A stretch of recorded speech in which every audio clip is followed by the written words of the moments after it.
Welcome, welcome, welcome back to the live stream, guys.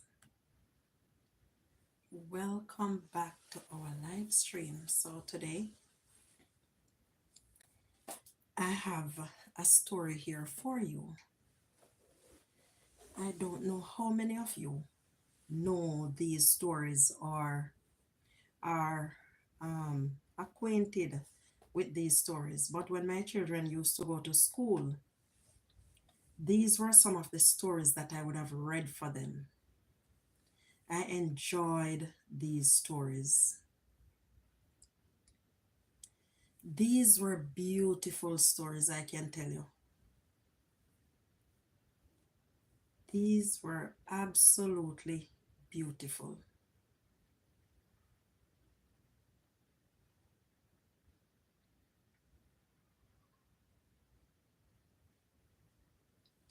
So, welcome, guys. Welcome, welcome. I'm not sure what's happening over here.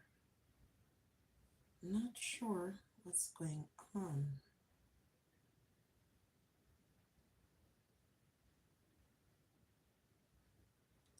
Let me go check in the studio to see what I'm going on with.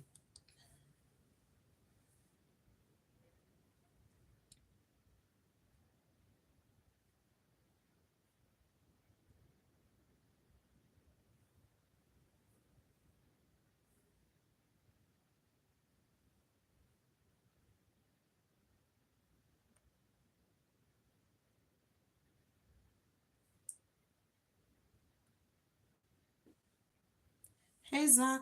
Welcome. How are you doing? Thank you for coming. How are you today? Welcome in, everyone. Welcome, welcome, welcome. I pray that everyone is doing well. I'm not really understanding what's happening over here. What? Let me shut that one down. Okay, guys.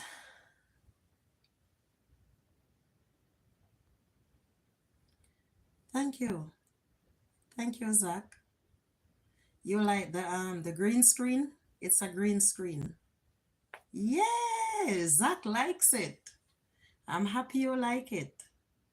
How is everyone doing? Welcome in, guys. Welcome, welcome. So today, I have a story for you guys. My children are Jamaican, and when they were going to school, I enjoyed reading those stories with them. Thank you for the floating hearts. Thank you. I enjoyed reading those stories, and I thought maybe you would like those stories as well. Perhaps you've heard them before, and perhaps not, but I decided that I'm going to share some of these stories. Now, these stories, we can relate to them as in our daily lives. Thank you for the floating hearts. We can relate to those stories as it relates to today. Now, we used to say, I think it's a poem or a gem, heights by great men reached and kept were not attained by sudden flight, but they, while their companions slept, were upward toiling through the night. Now, maybe you've heard that one before somewhere, maybe not, but I thought I would share it because it really makes sense. Even the ants, we can learn something from them. The ants works, they're very hard workers. And when you look at the lifestyle of the ant, they work very hard during the summer, and in the winter they rest. So hard work pays off for most people. So there you have the gem or the poem that we would say. I remembered saying that very same poem as a child. On your mark, get set, shouts the game's teacher. The boys are off. But where are the boys off to?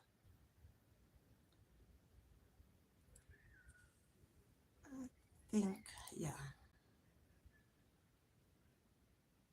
the boys are off and they each run quickly to give the relay stick to the next boy in their house. Damian, welcome. How are you doing? Welcome, welcome everyone. Now, you know when you're running a relay, you hand the baton to the next person who is up front. So you run quickly to pass the baton to the next person who is ahead of you. And that person would take their time in starting to run. So you have to quickly and do not drop the baton. All right. They run quickly to give the relay stick to the boy, the next boy in their house. It is the 400-meter relay for boys. Great House is in front all the way. The boys and girls of Great House shouted, "Run, Great House, run!" Now they are cheering their own houses on. Whatever house you are in, if it's Great House, if it's Yellow House, we have in Jamaica, that is how we have our games day or whatever, however you call it. But that is just for the school on that particular day. And it would be a season for all that. So you would have cheerleaders here. That would be their cheerleader. Those persons who are in the respective houses, they would shout, "Run, Great House, run!" or "Run, Yellow House, run! Run, Red House, run!" Great House came in first. Hope House comes in last. Once again, the silver cup goes to the champions, Great House. Danny, the captain of Hope House, is very sad. Why is he sad? His house came last again. All the boys and girls of Hope, of Hope House, are going home because they lost. No, nobody wants to lose a race. Whether it's for the tryouts or the first time, the first try, no one wants to come last. Danny stands alone on the field with the flag of Hope House. The flag is blowing in the wind and he is crying. Danny holds up his head and says the motto of Hope House. No, this is the motto. The heights by great men, reached and kept, were not attained by sudden flight, but they, while their companions slept, were toiling upward through the night.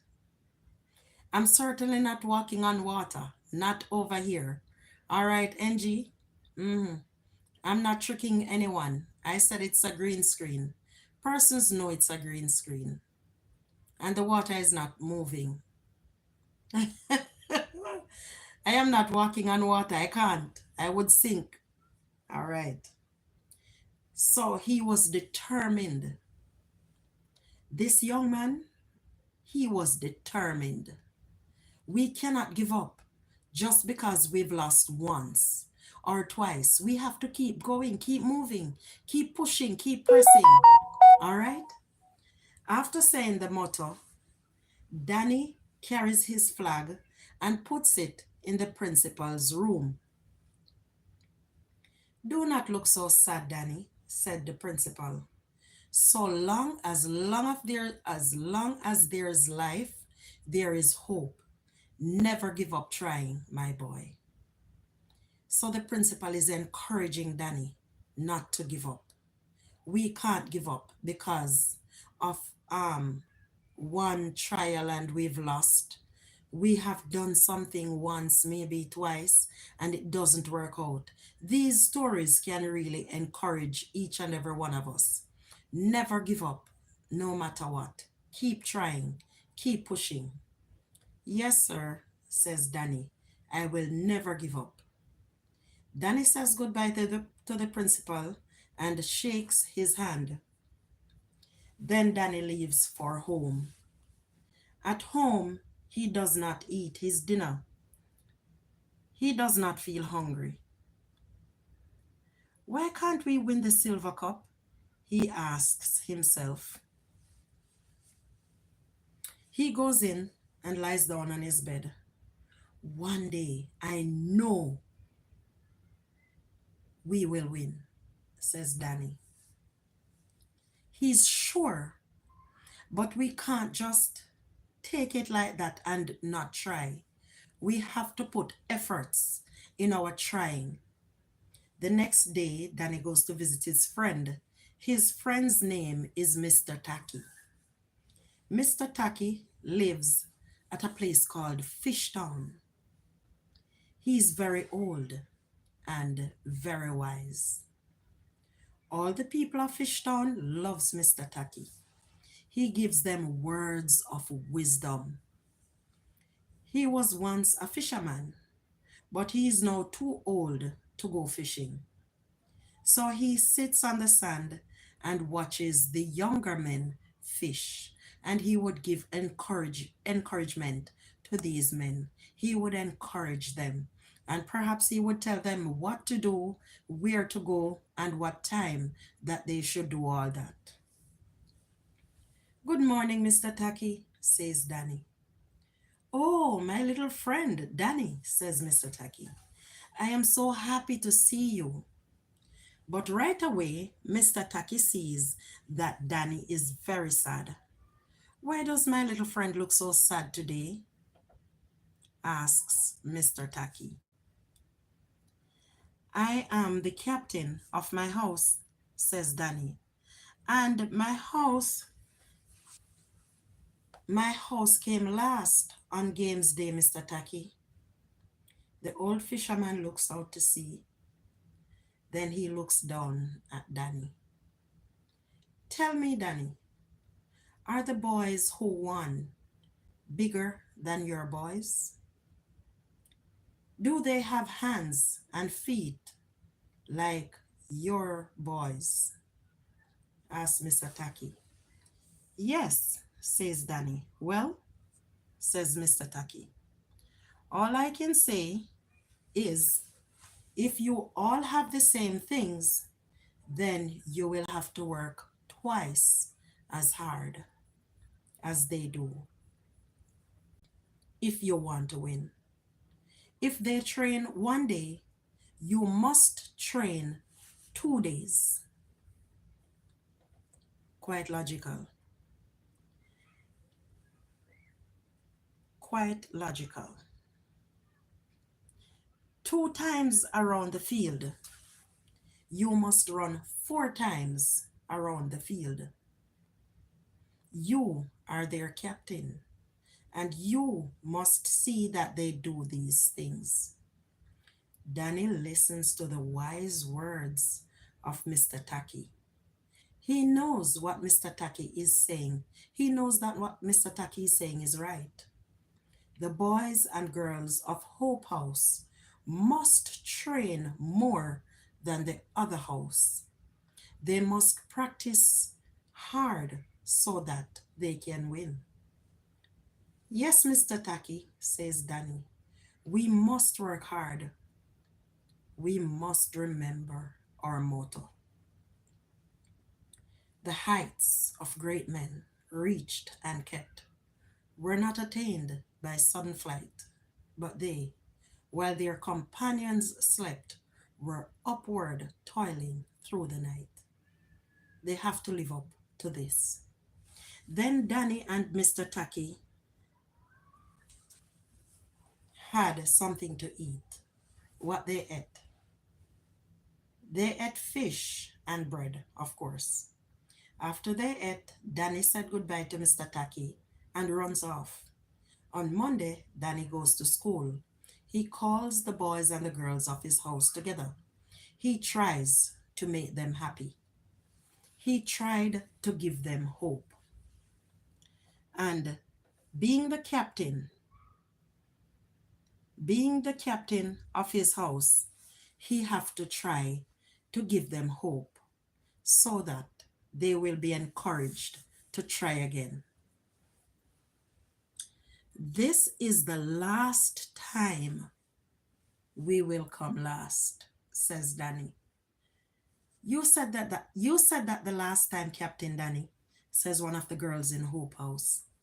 Yes, I did say so, replied Danny. But we did not work hard enough to win. We have to train more than Great House does if we are to win. We have to train more. We have to put in more. While they play and fool around, we will have to practice. They have to remember heights of great men reached and kept. While they reached the height that they wanted and kept the height that they aimed for, they had to work hard. And it does not come by sleeping. It does not come by playing or relaxing or taking a vacation. We have to work very hard. All the boys and girls of Hope House are listening to Danny, their captain. They know that what he is saying is the truth. They must practice. They must train harder than the other hosts. They must follow their motto. So the boys and girls sat down and they spake about how hard they will train. They spoke about how the training would go and they wanted to win the silver cup. Even the silver cup, even if they don't win the gold cup, the silver cup is good enough. Because imagine always coming last. You have to try and win. And if you come in second or third place, well, second place, that would be good. And better luck the next time around. So the boys and girls sat down and they spoke about how hard they will train so that they can win the silver cup. They all say they will practice hard to win the next game on the next game's day. They all wanted to win the silver cup. And what did they do? Every other day, the boys of Hope, the boys of Hope House would run around the field because they wanted to win. They run around the field many times. They practiced until they were tired. They did not take time to play like the others. But they know they must work hard if they had any hopes of winning. When they feel like giving up, their captain, Danny, reminded them of the motto. The heights of great men, reached and kept, were not attained by sudden flight. They did not achieve greatness suddenly. All of our great men did not achieve greatness because they relaxed, because they laid around.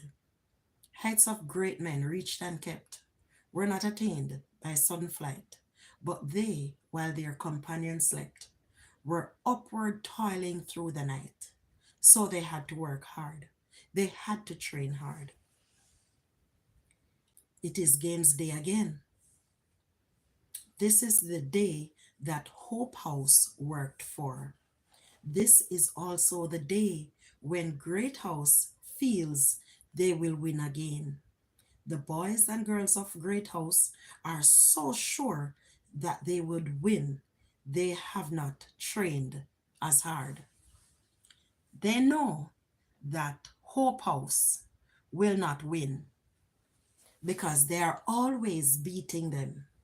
However, it is now time for the races.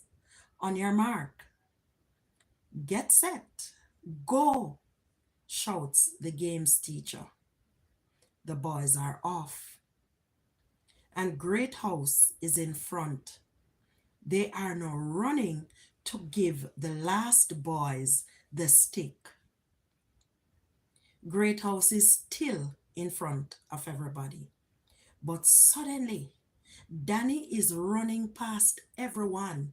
He is running as fast as lightning. And who remembers Usain Bolt? Who remembers Lightning Bolt? No one can catch him now. The boys and girls of Hope House have begun shouting, "Run, Danny, run!" They are egging him on to keep running. Run, Danny, run! And if you're a Jamaican and you're cheering, you know there's a lot of noise. Danny came in first in the 400-meter relay.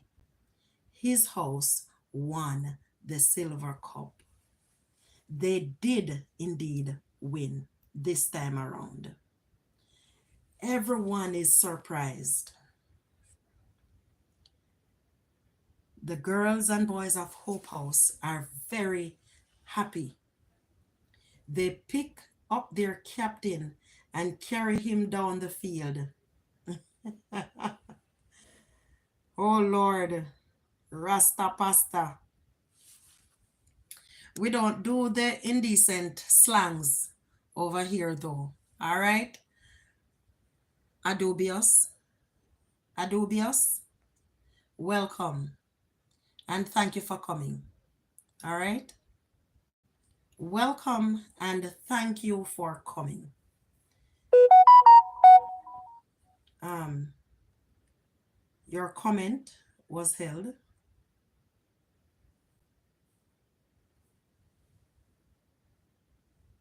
Your comment was held. YouTube held your comment.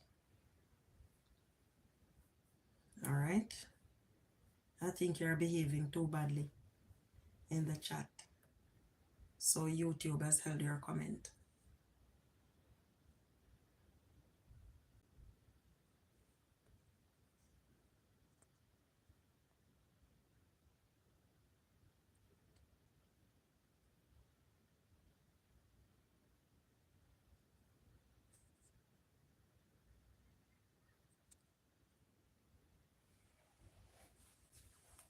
Everyone is surprised. The girls and boys of Hope House are very happy.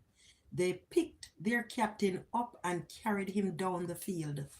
Can you imagine how happy they were? Can you imagine how happy they were? Adobius, are you Jamaican? If you're Jamaican, let me know. And let me know where you're watching me from. Not sure you're Jamaican.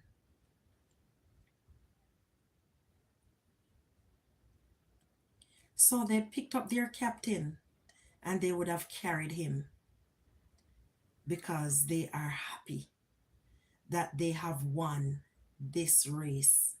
They are happy that they have won in this meet. Then Danny goes to get the silver cup from the principal. The principal shakes his hand. "You did not give up hope, Danny," says the principal. "You have done very well." The boys and girls clapped their hands. Then Danny says the motto with the boys and girls of his house. Heights, the heights by great men reached and kept were not attained by sudden flight, but they, while their companions slept, were upward toiling through the night. Now, this is another great story. This is another great story. And these stories are done by some Caribbean writers. I believe these stories are done. Let me see if I can tell you exactly who had written those stories.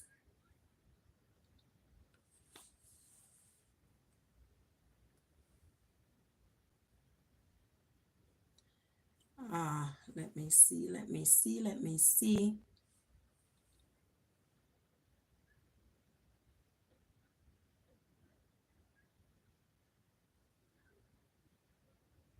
I would love to know who have done these stories because these people Carl Philpotts. I think this story was done by Carl Philpotts.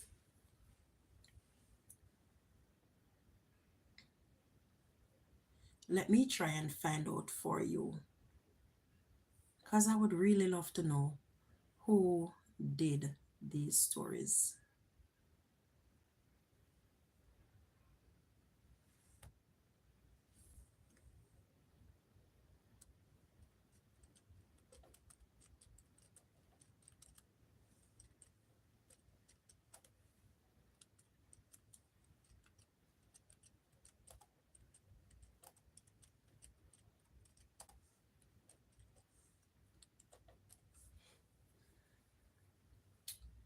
Okay, the story Heights by Great Men is attributed to Henry Wadsworth Longfellow.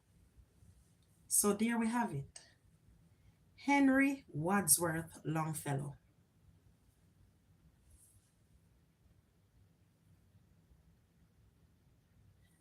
Perhaps he is the one who did that poem.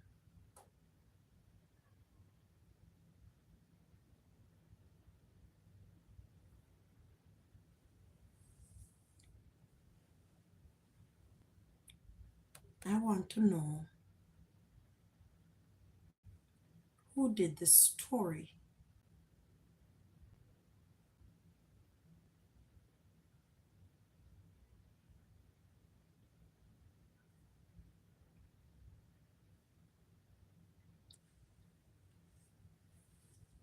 I'm trying to find out who did.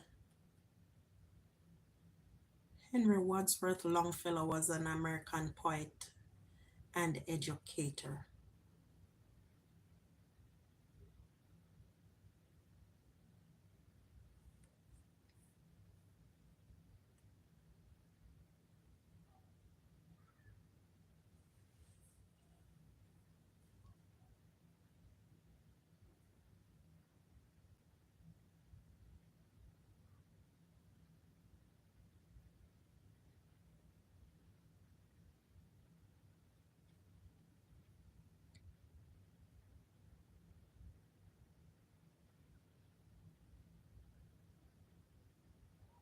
He did the poem. He did the poem. Okay, so let us get on with a story with Mama. A home with Mama. Guys, this is a very touching story, and this story hits very close to home. I don't know how many of you have had small children and had struggles in your earlier years while you had those small children.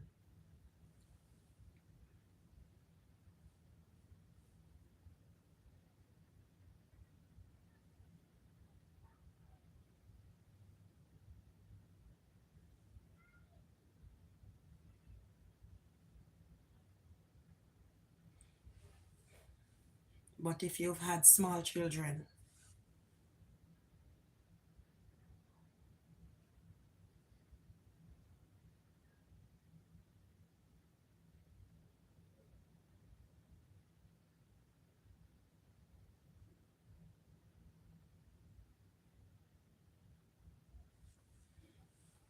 Sarah and Janet came into the room.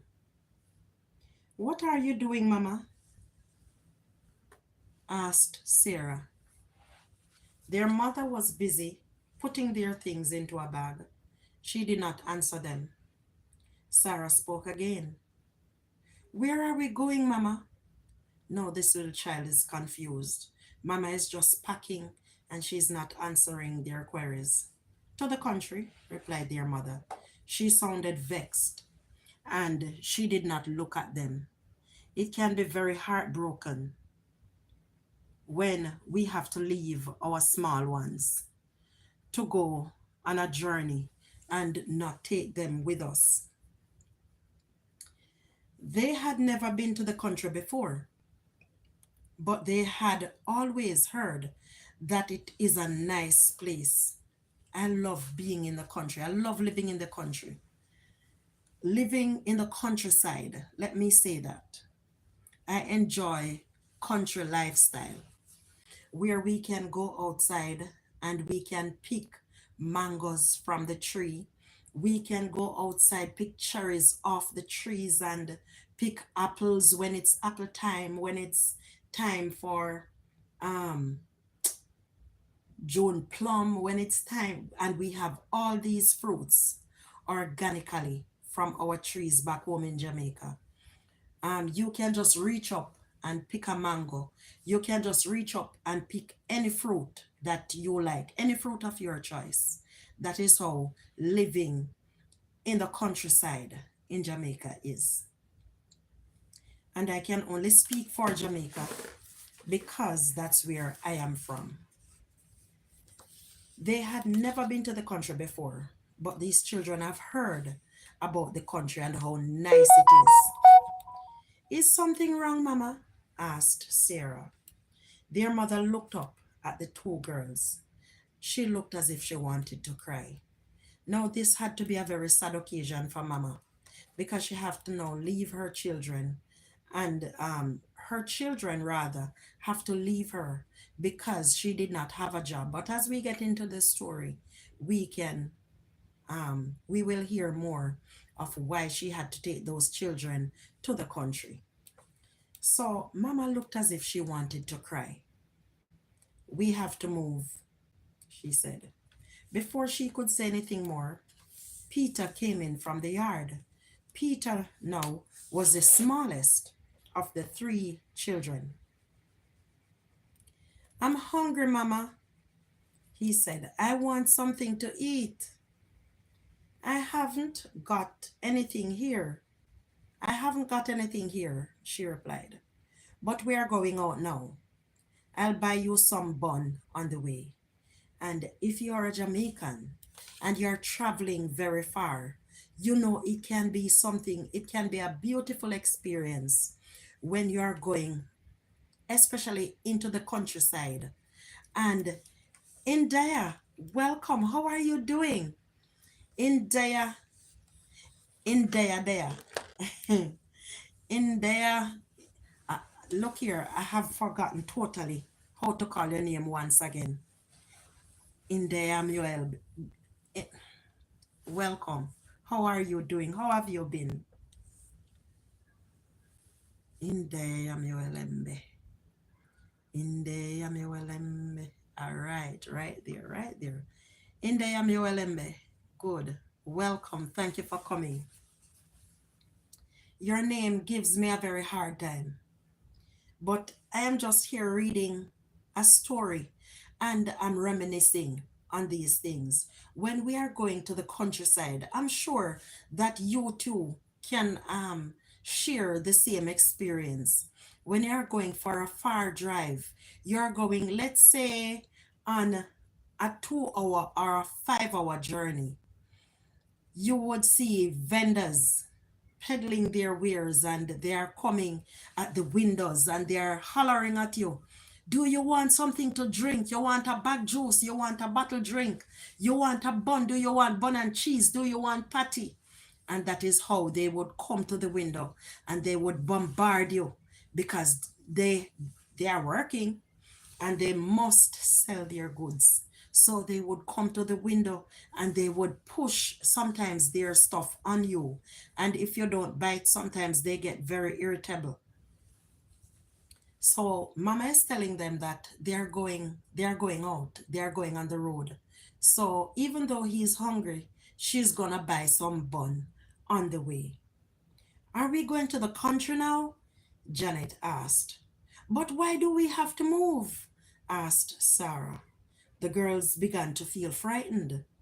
Their mother, their mother had such a strange look on her face. Now, if you know your mom or you know your dad, you know when something is not right. And that's how they felt. They knew something wasn't right with mommy. The girls began to feel frightened. Their mother had such a strange look on her face. We don't have any money to pay for this room any longer. And I don't even have money to feed us anymore, said their mother. And I can't get a work. So I'm taking you to your auntie in the country. She will keep you until I can find a job. Then aren't you going to stay with us in the country? Janet asked. No, replied their mother. When I get a work, I will come for you. Now the girls knew why their mother sounded vexed. It was because she was feeling sad and did not have the money to look after them. Peter, being the youngest, he began to cry. He was too little to understand what was happening. What what mommy was saying. He was too little. He didn't really understand. But he felt that something bad was happening. The two girls were too frightened to cry. No, when you're going to the country, it can be very um exhilarating.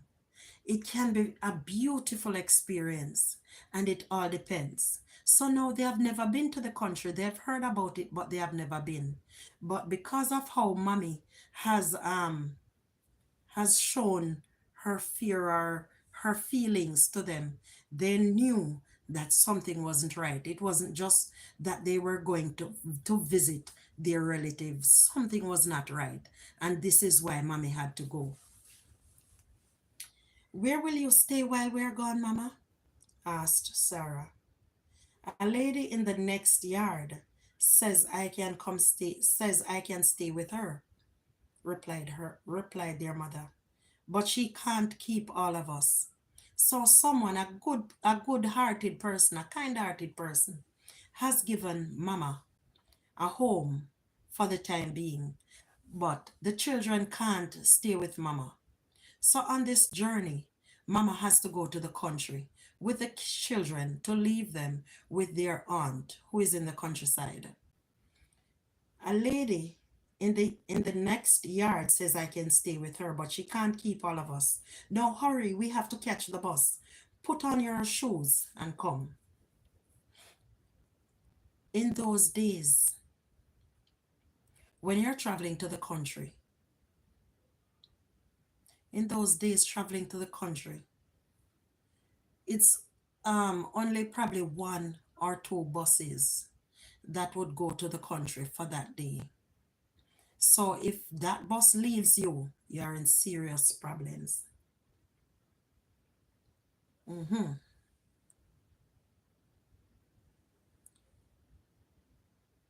The girls and their mother were very quiet.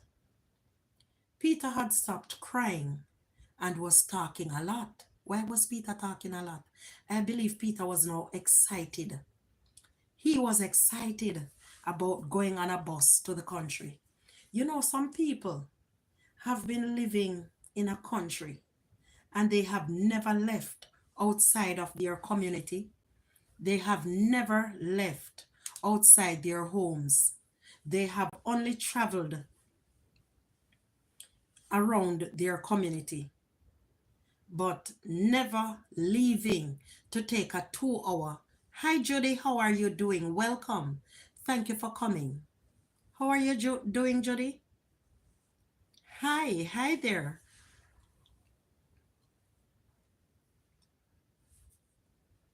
So, Peter was the excited one. Wanga lady, how are you? You are good. Happy to hear that.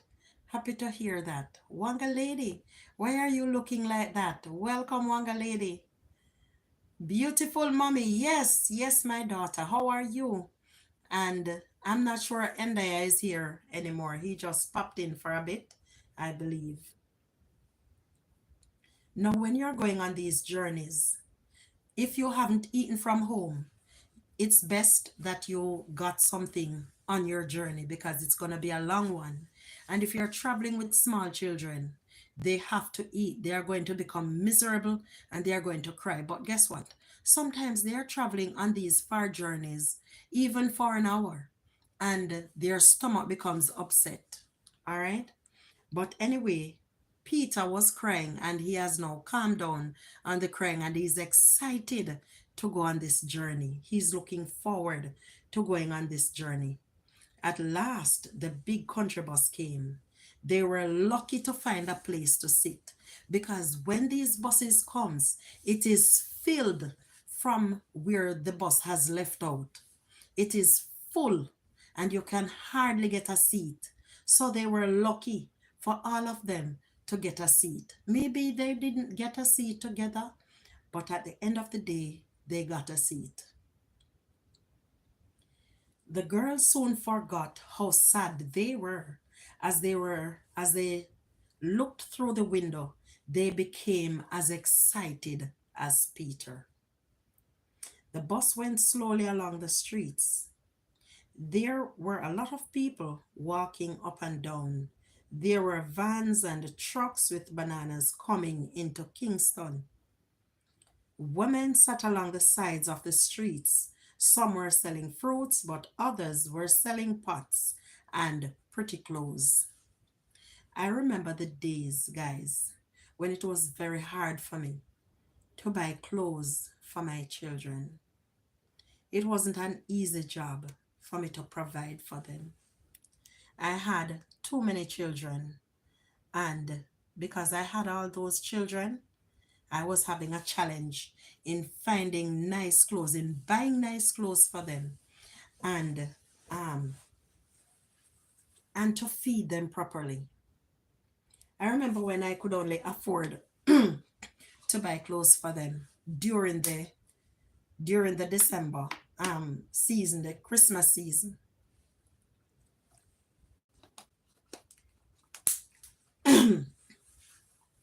So I can understand Mama right here. Then the bus began to go faster.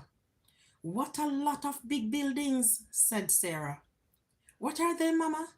Those are factories, replied their mother. If I could get a job in a factory, I would have enough money for us. Their mother used to work in a shop, but after a while there was not enough work for her, so she lost her job. And it was a long time that she had been out of work.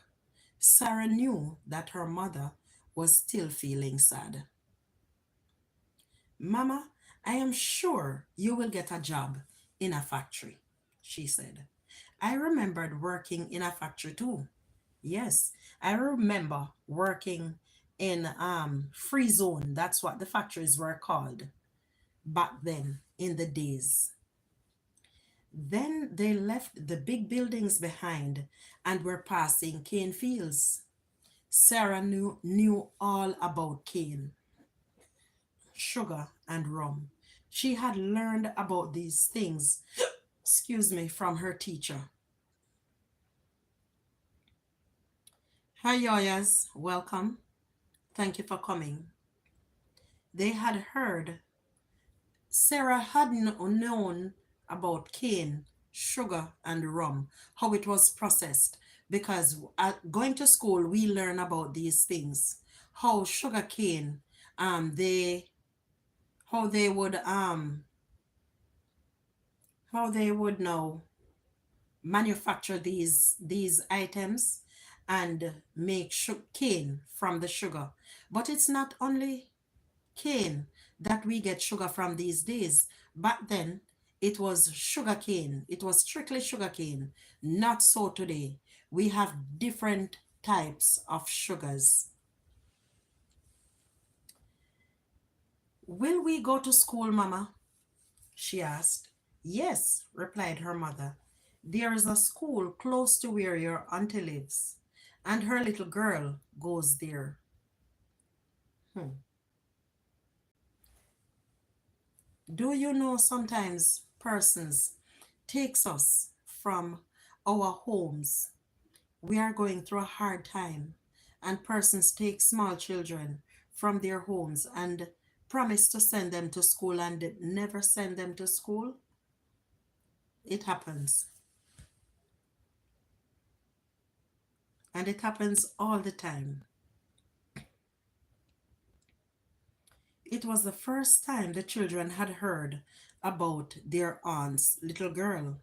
They had heard their mother speak of their aunt before, but they have never met her. Must be a reason.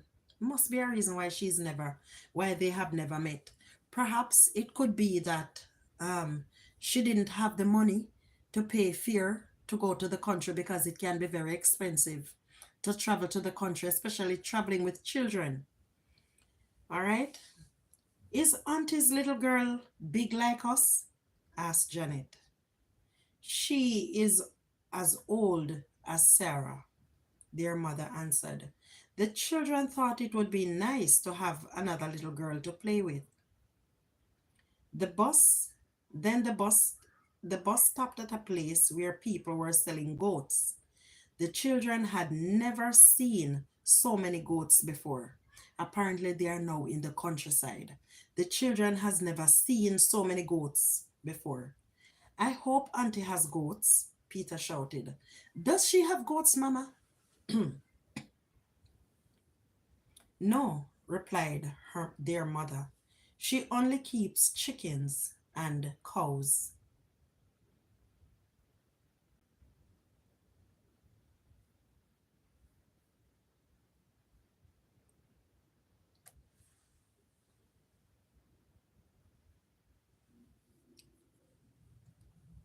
Hmm.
I'm still here, guys.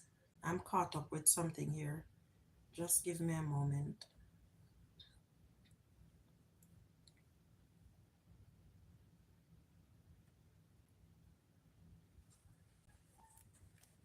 Having small children and traveling with them can be very taxing.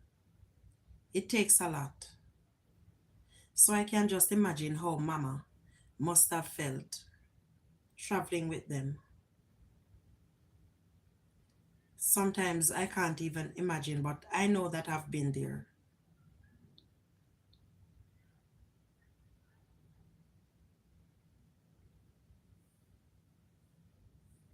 I know that I've been there.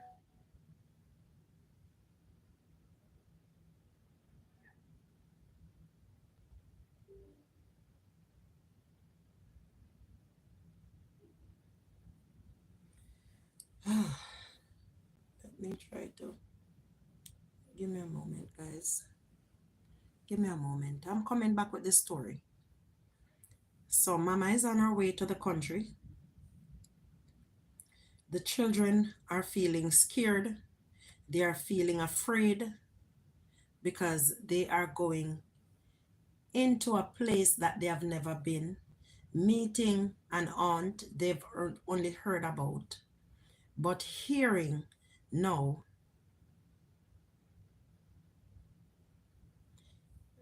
hearing about another young one like themselves.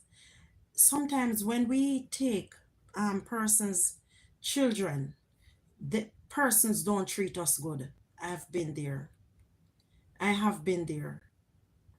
And it can be very hard when persons take us as small children and they treat us so bad.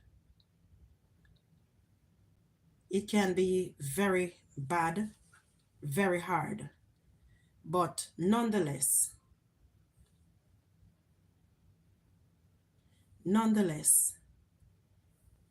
when we take persons' children, we should try to treat them as best as we can.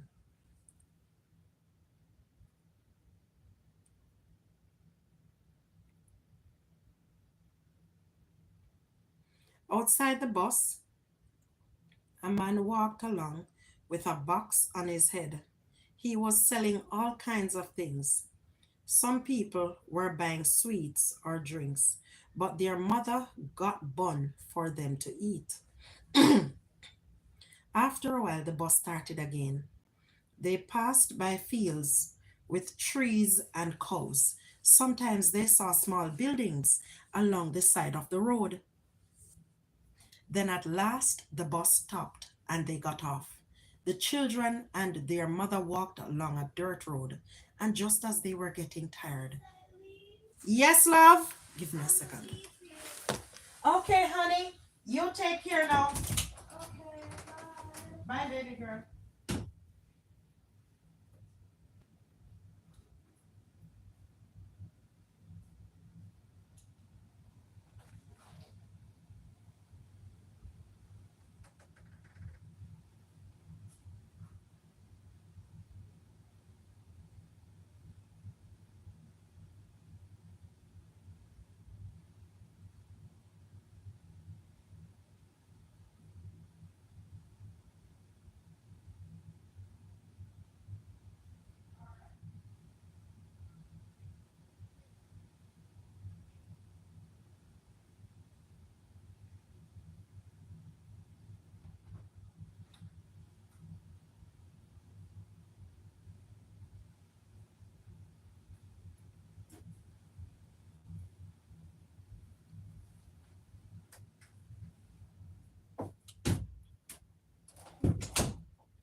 All right. We are back.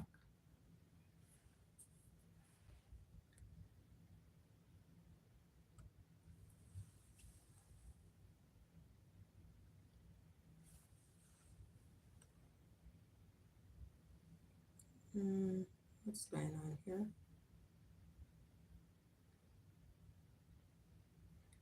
Outside, outside the bus, a man walked along with a box on his head. He was selling all kinds of things.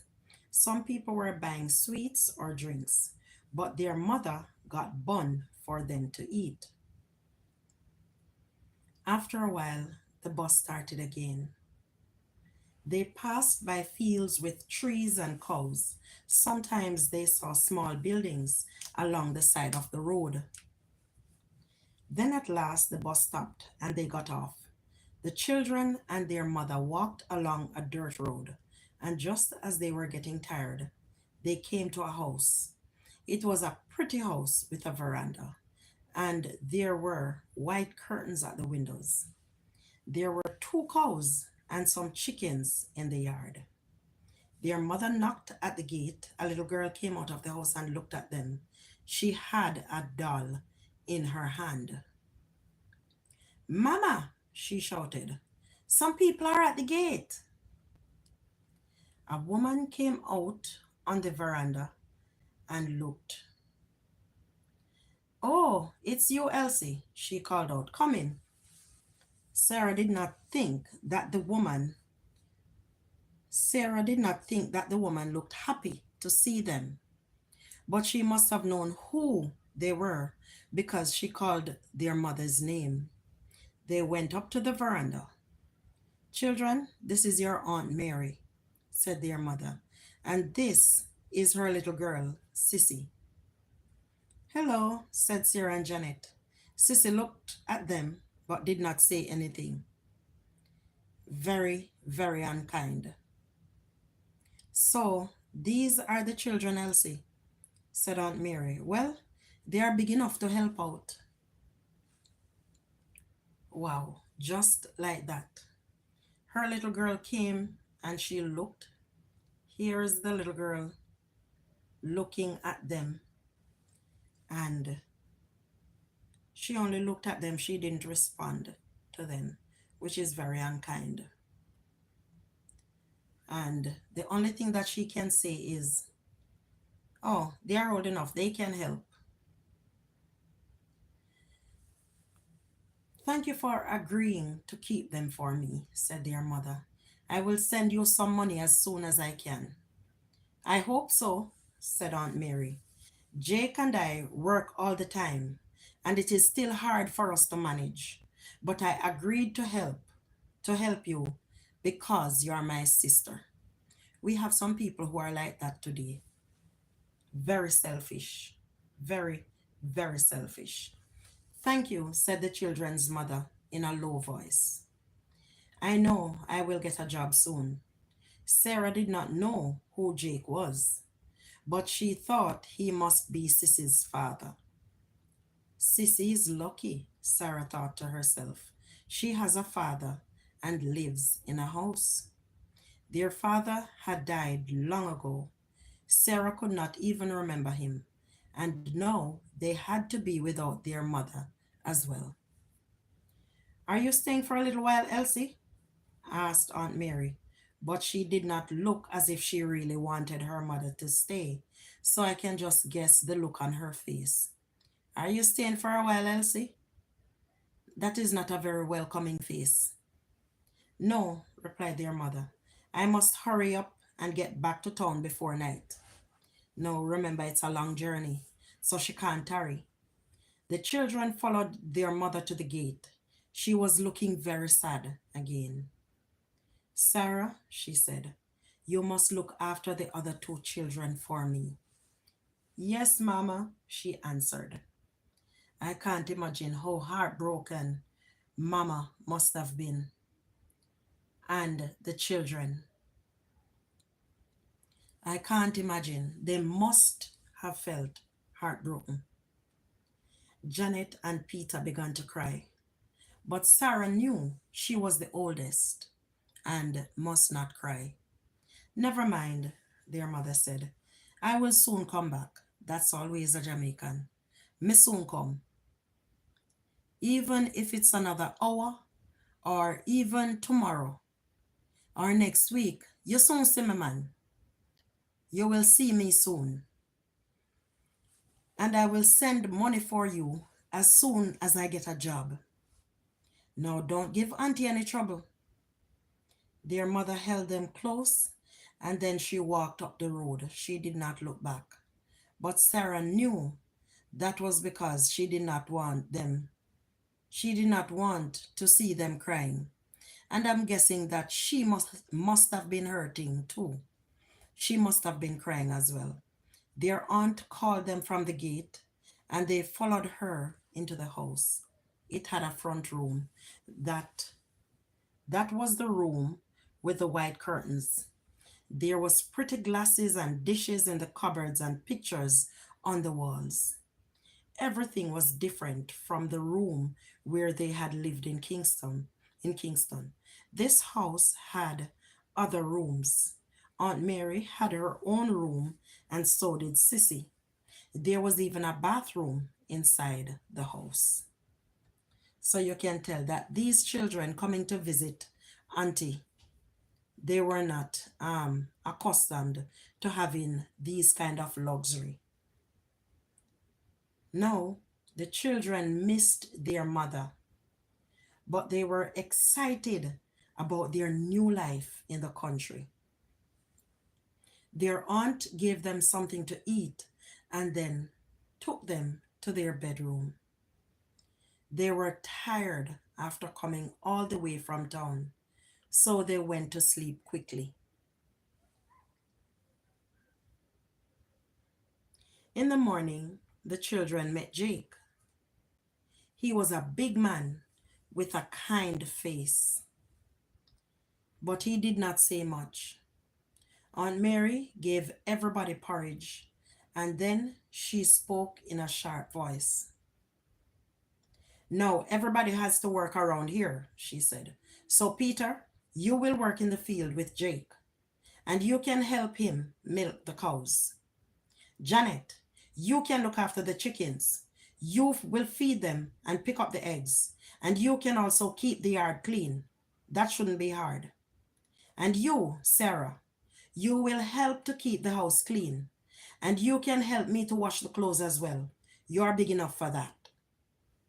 Now, all this was said in a very stern voice, and while she was sitting at the table, she pointed at all of them. "You will go to the field with Jake, and you will help with the cow, and you will help to clean the yard, and you will feed the chickens, and you, Sarah, you will help me around the house." So she was very stern. She did not speak kindly to them. Sarah wondered what Sissy was going to do. Soon she knew Sissy did not do much at all. Sometimes Sissy would help Aunt Mary to wash dishes at night, but most of the time she played with her doll and read books. Aunt Mary said Sissy was a smart girl and that it was a good thing to read books. Sarah and Janet also liked to read, but they did not have the time. The children were always busy working.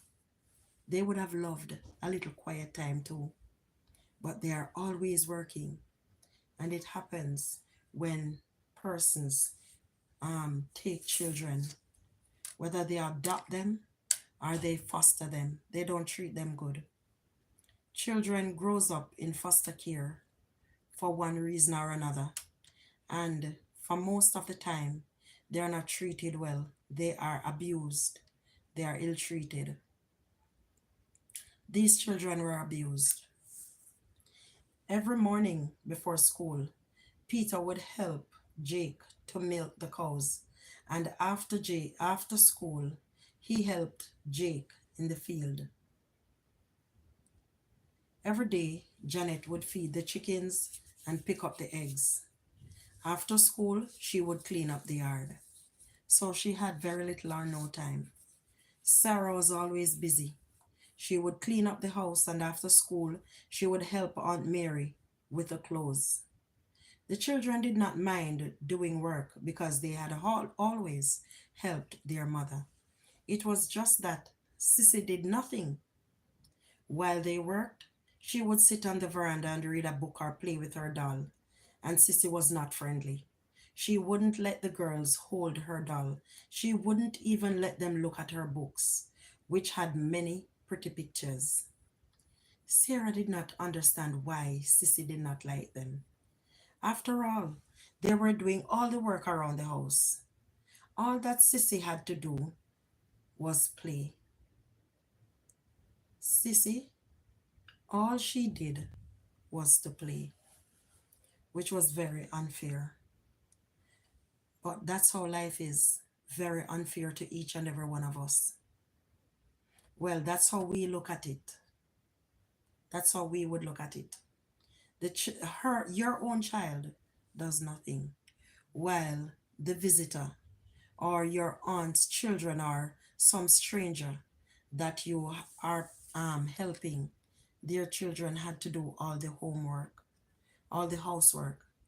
Isn't fair. But anyhow, let us continue with our story. And every evening at dinner, Aunt Mary was vexed. She quarreled about how hard it was to keep them and talked as if they were not doing enough.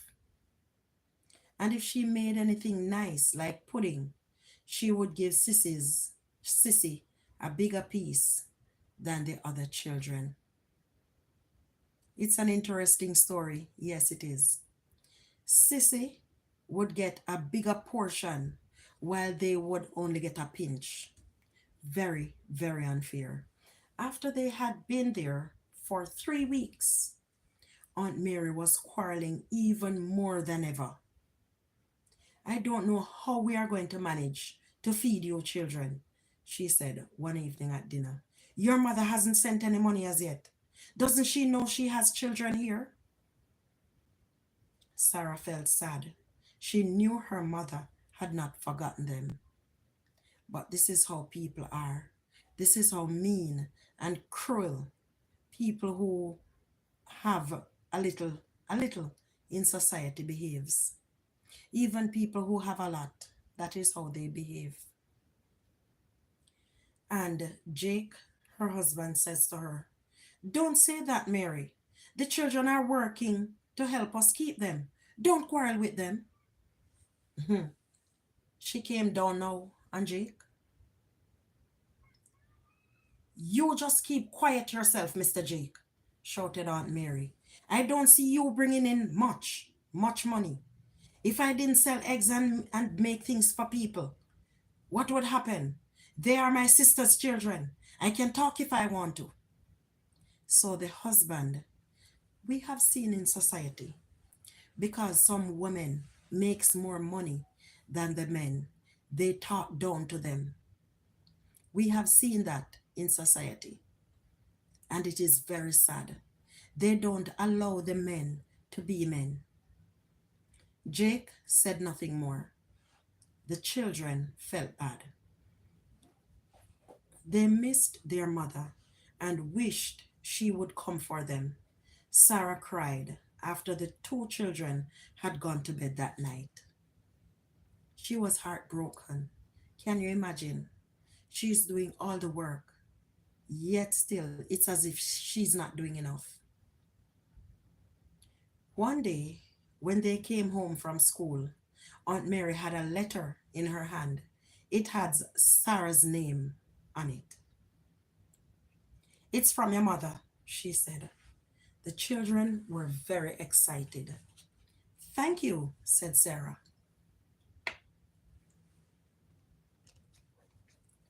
She took the letter from her Aunt Mary. But Auntie, the letter is open. Don't forget yourself, girl, she shouted. I am your aunt. I can open your letters if I want to. I opened it to see if your mother sent any money. Well, she has sent some, but it's not enough. Some people always complain, always complaining.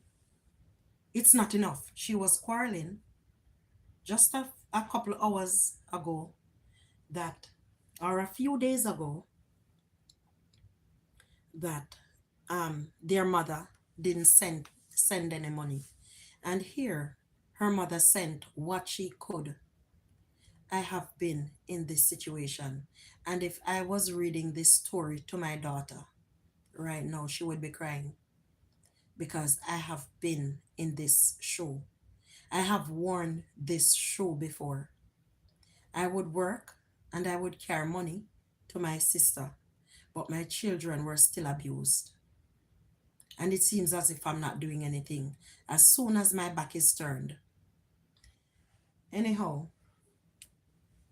Sarah knew that it was wrong for her aunt to open a letter which was not hers, but she did not say anything more about it. Peter and Janet sat on the steps while Sarah read the letter. Is Mama coming for us? Asked Janet.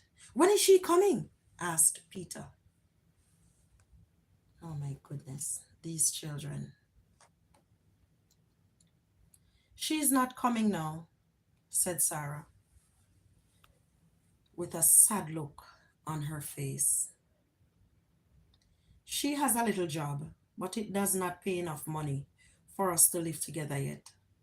Mama says she will come for us as soon as she gets a better job. Now remember, Mama has to take care of herself. Maybe she has to pay her fare to go to work. She has to buy food for herself. Where she's living, she has to help.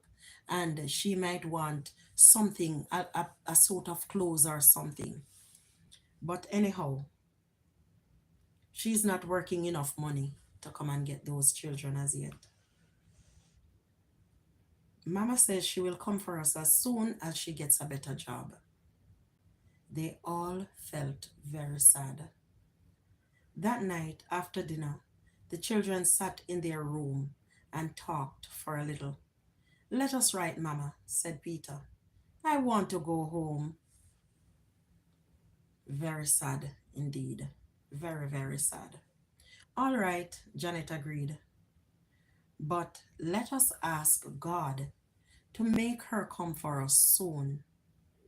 The next morning, Sarah went to Aunt Mary. Auntie, she said, can you please give me a piece of paper to write, Mama?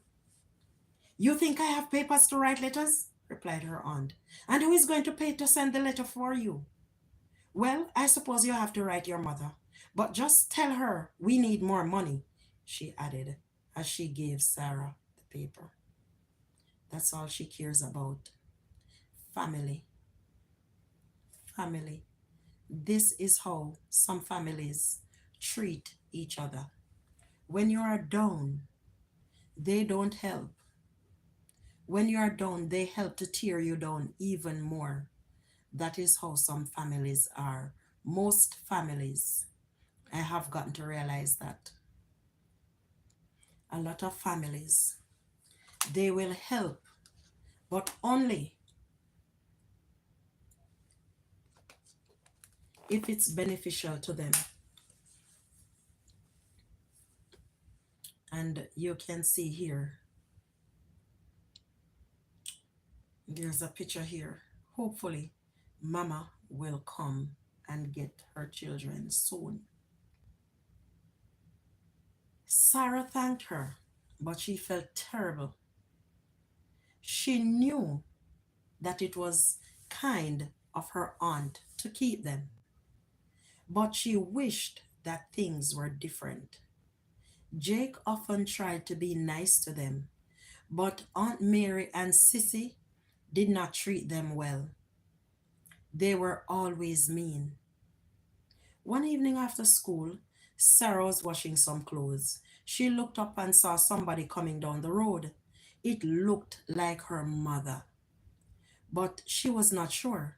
As the woman came closer, she waved to Sarah. And this, guys, it always brings tears to me when I reach to this part. You can imagine she's looking, she's washing, but she's alert. She's looking and she can see up the road her mother is coming. And she wasn't sure. The person looked like her mom from a distance. And when Mama reached close, her mom waved to her and she would have waved back. And I guess she got up and ran to meet her. As the woman came closer, she waved to Sarah. Sarah, it's me, she cried out. Oh, Mama, cried Sarah. Is it really you? Sarah was very excited. Janet, Peter, she shouted. Come quickly, Mama is here. The children ran to meet their mother. As she reached the gate, she hugged them. She had on a pretty dress and she looked very happy. Sarah hoped that their mother had come for them. Gent meant, welcome. Love from Germany. Welcome. Thank you so much. I accept the love and accept love from a Jamaican in the US. All right. Much love to you as well, Gent meant. I think that's it, Gent meant. Maybe. But thank you for coming. So, Sarah hoped that their mother had come for them. Nice, Gent meant. All right. but she was afraid to ask her. Peter and Janet could not stop talking. Now, have you ever been to work? Just work on a daily basis, and you have a small one at home. And when you come in, that child is telling you everything that happened from the moment you left until the moment you came back. And if that's a child who goes to school, that child, he or she is telling you everything that happened from the minute they entered the school gate until they came home, and everything that happened on their way home, everything that is happening in the yard. And thank you. Thank you so much. Thank you so much, gentlemen. And if you are a mother like me who had more than one child, then I'm sorry for your ears, because everybody wants to talk at once and everybody wants the front bench. Everyone wants the special attention. So everybody's talking all at once. This one went to high school, probably that one went to primary school, and everybody's talking at once. So mama has her ears, she has it cut out for her because everybody is talking all at once. And I can imagine they all also wanted to tell mama, God bless you too, gentlemen. God bless you, my brother. Well, I'm thinking it's a brother. Let me tell you something. When you have small children and you have more than one, be prepared, because everybody's telling you a story and you all have to listen at once. And it's hard to concentrate or to hear what everybody's saying at once. So you have to tell one, all right, slow down, slow down. Shh, let me hear what this one is saying. And it seems as if you have a favorite right there. But it's not so. Probably this story sounds more interesting. Something happened to this one that you need to take stock of. I can speak from experience because I've been there. So here mama came to visit, and they are wondering, did mama come for us? Oh, I wish mama came for us today. I wish today is the day.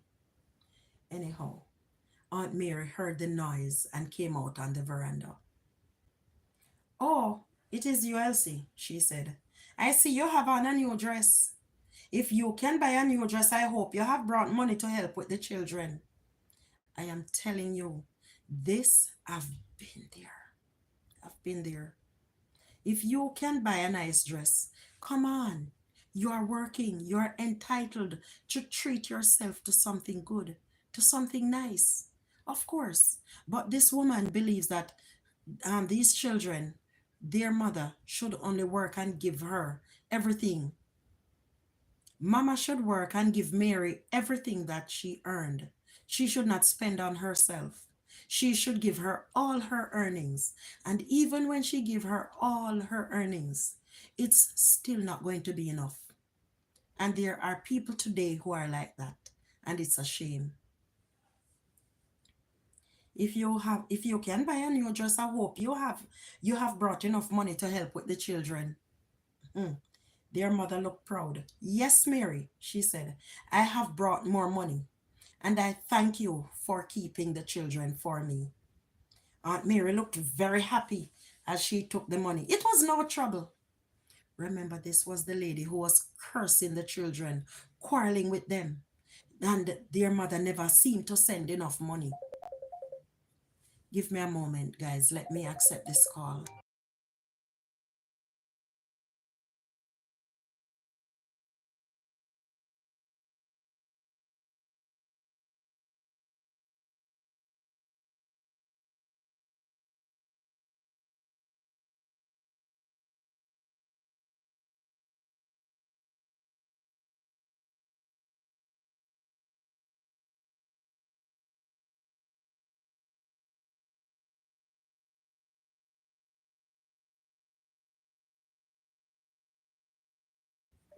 Gentlemen, okay, sister, I have to go. I have to work tomorrow. Thank you for the thank you and the chat. You're a nice person. Stay the way you are. Stay the way you are. God bless you. Bye. God bless you too, gentlemen. I do appreciate the encouragement and I aim to stay just the way I am. Thank you so much. May God continue to bless you too. May God continue to walk with you. Be well and catch up on your rest. Hoping to see you again another time. Have a good evening. So here, um, Mary is now looking happy because Mary has gotten some money. She has gotten money, so she's okay now. She got a lot of money. And you heard what she says? It was no trouble, she said. Sarah could not believe that Aunt Mary could say that after the way she treated them. She could not believe. I would not believe it too. I would not believe it. After how she treated them. It was no trouble at all. It was no trouble. But if she had just given her a small amount of money, it would have been trouble. But Mama is such a beautiful soul. She gave her, she gave her some money. Yes, dear mother replied. She asked her mother before I get there, do you have a job now? Aunt Mary asked their mother. Yes, their mother replied. I have a good job in a factory, so I can take the children back with me now. The children were so happy that they could not speak. They were so happy. Aunt Mary looked surprised. You don't have to take them as yet. Really? She said. They can stay longer if you want. I am sure it is better for them here in a good home. She was being disrespectful at the same time. In a good home. What is she trying to say? When you have children and those children, when you have small children and those children are accustomed to love, having love in the home, it doesn't matter how much mama has. They will be satisfied with just a little as long as mama is there, as long as they are together. If it means that we are sleeping on one bed, if we are sleeping on the floor together, as long as mama is there, I am okay. They can stay longer if you want. I am sure it is better for them here in a good home. What does that mean? I am sure that we can feed them better than you can. She's being very disrespectful and very rude.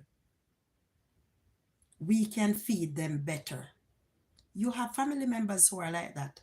I've been there. I have been there. Yes, I have. Sarah hoped that her mother would not agree with Aunt Mary. She felt like shouting, No, Mama, it is terrible here. But she stayed quiet. Thank you, said their mother, but I miss my children. I know we will manage now. Peter and Sarah put their things together quickly. Then their mother made them tell Aunt Mary thanks. At last, the children and their mother walked up the dirt road. As they stood waiting for the bus, their mother spoke to them. Are you children all right? She asked. Oh, yes, Mama, shouted Janet and Peter. They were so happy to be with their mother that they had forgotten how sad they were with Aunt Mary. Sarah, did your auntie treat you well? Asked their mother. I know my sister likes to quarrel a lot, but I just couldn't do any better. I'm almost sure what Sarah is gonna say. Sarah did not want her mother to feel bad. It wasn't too bad, Mama, but we missed you very much. So they're still sparing their mother. They're still sparing their mother. Her mother went on. We are not going to live in a big house like aunties with a veranda and pretty curtains, she said.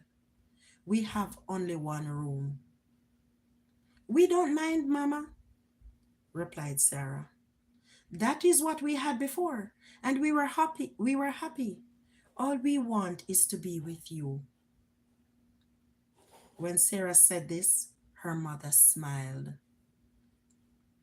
The bus came and they all got on. They passed the farms and the cane fields and factories and they went back to town.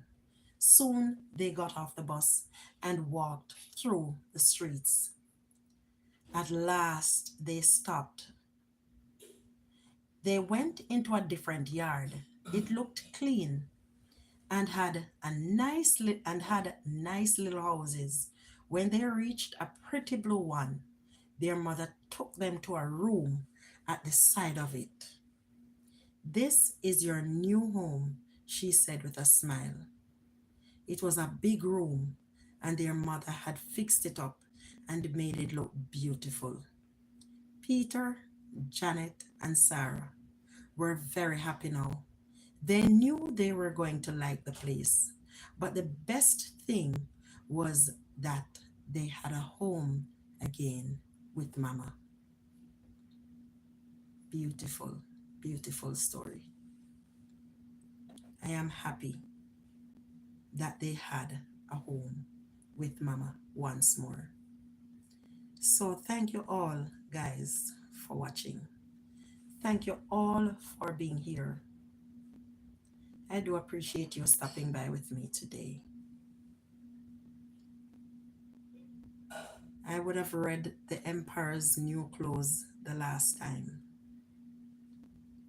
Yes, I would have read that story.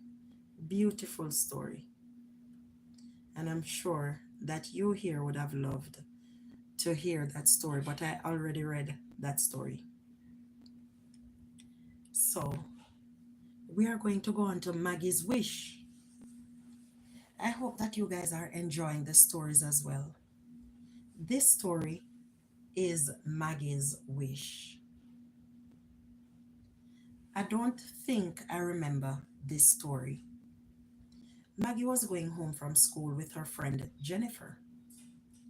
Jennifer was happy because it was a Friday and there was no school the next day. Give me a second, guys.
Now, before I get on, Wanga belt up. Sit properly in your seat, Wanga lady. All right, so this story is Maggie's Wish. I'm not sure what Maggie wished for, but we are going to learn what she wished for. Now,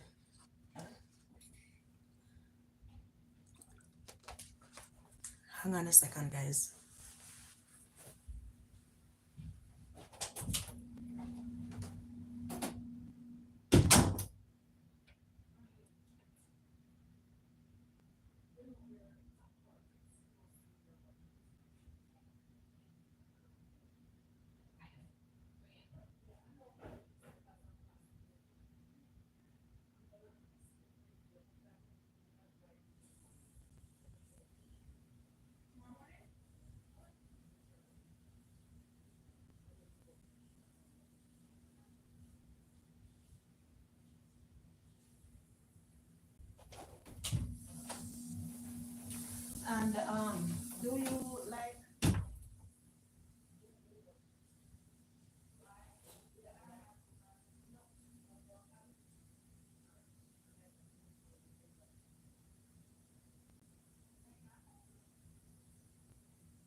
Prof Green, welcome. It's not a silent stream, guys. It's not a silent stream. Prof Green, welcome. Thank you for coming. Alrighty. Not sure if Prof Green is still here. Probably he came in and thought it's a silent stream and left. But let me try to charge this device. Battery is low.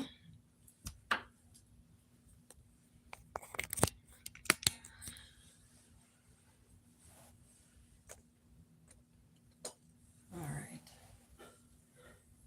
Now, from the other story that we would have read, hope I'm not too much in the camera.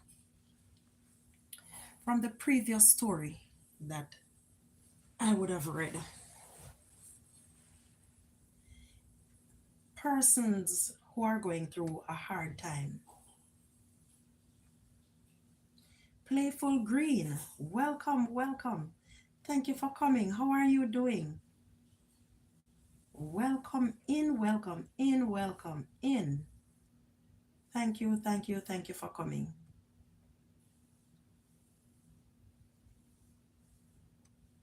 Welcome, welcome, welcome. Hadgeways, I did not notice. Guys, I'm streaming from 2 different devices. And I did not even notice. Oh my goodness. Here watching and listening. Monday blessings, bless life journey raid. Thank you for the raid, bless life. I wasn't paying attention over on this side. I was paying attention over on this side. I am so sorry, guys. It's not my intention to ignore you. My goodness, I hope that you guys are here. Thank you, Hadrays, for coming. Thank you so much for coming. Playful Green Soccer, welcome.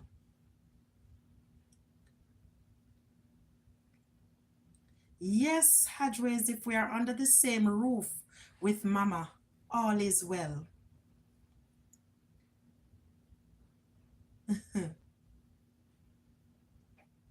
Oh my goodness.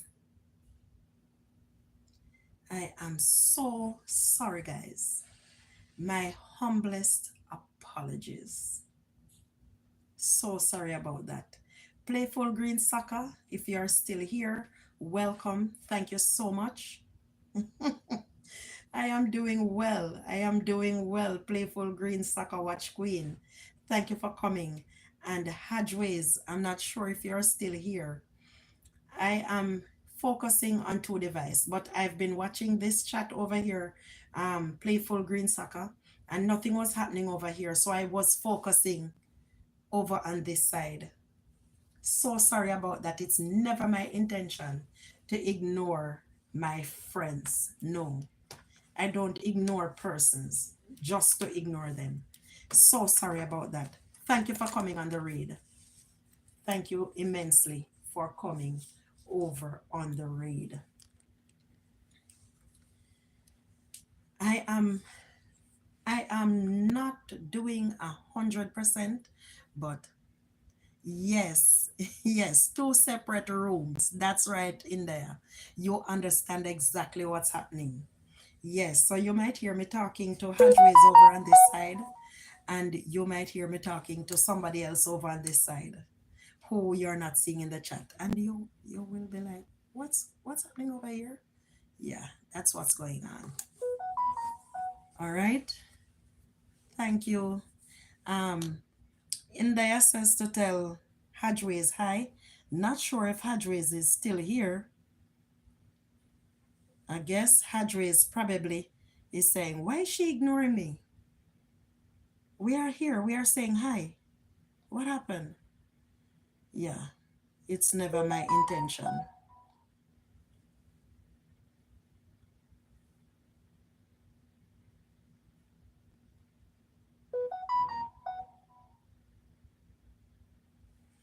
We have to be very careful how we treat people's children. Those children do grow up. They turn adults and they remember how you mistreated them. They remember the kind words you've said. and they remember the unkind word you have said. They remember how many times you've disrespected them and how many times you've let them feel less than they are. They remember. So when we are taking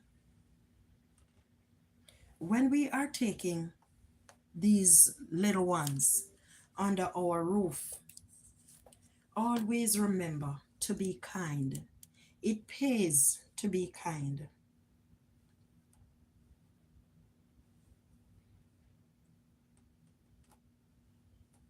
Give me a second again, guys. Let me make a call here. Let me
someone, but I didn't get through. So I left a message.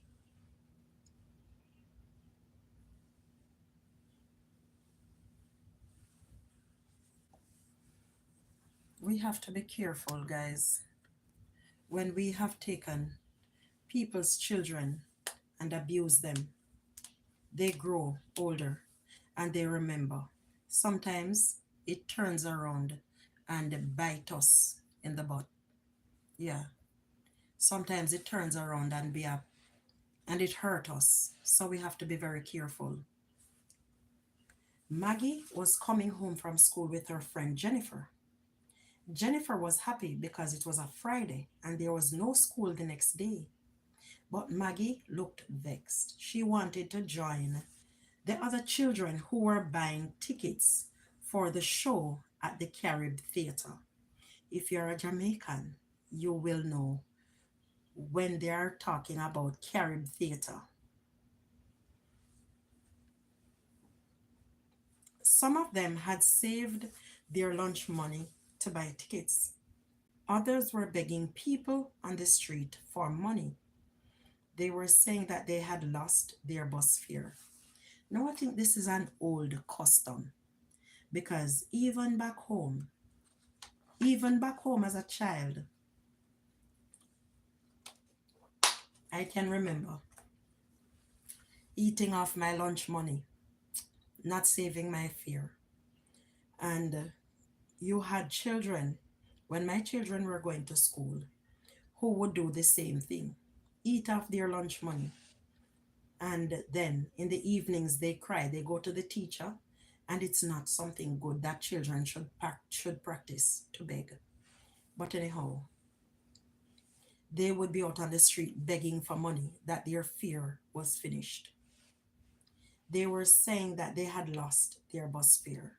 Maggie knew that was not true and that they were doing something wrong, but she still wished that she could go with them. Instead, she had to catch the bus to reach home on time.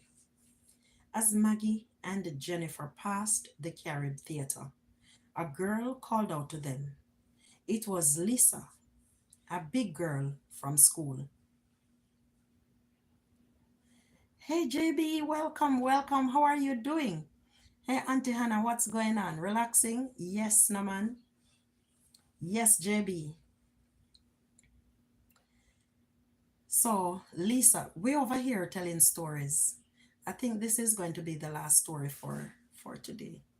Let me check on something here. Let me check on something. Let me check on something. Which one is this again? This one is. It's this one. Let me check on something, Jake. What's up with you, JB? Thank you for coming. What's up with you?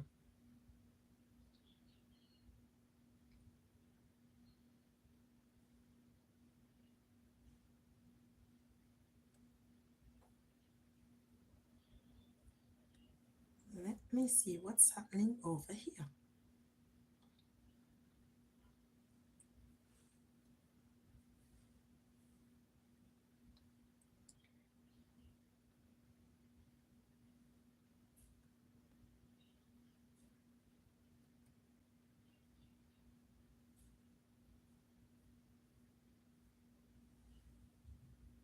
India is saying hi to JB.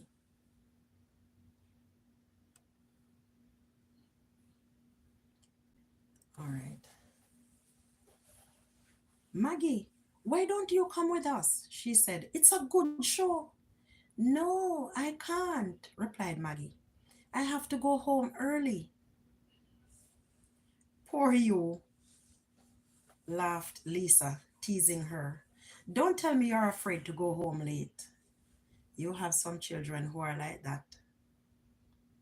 They will laugh at you and they will tease you.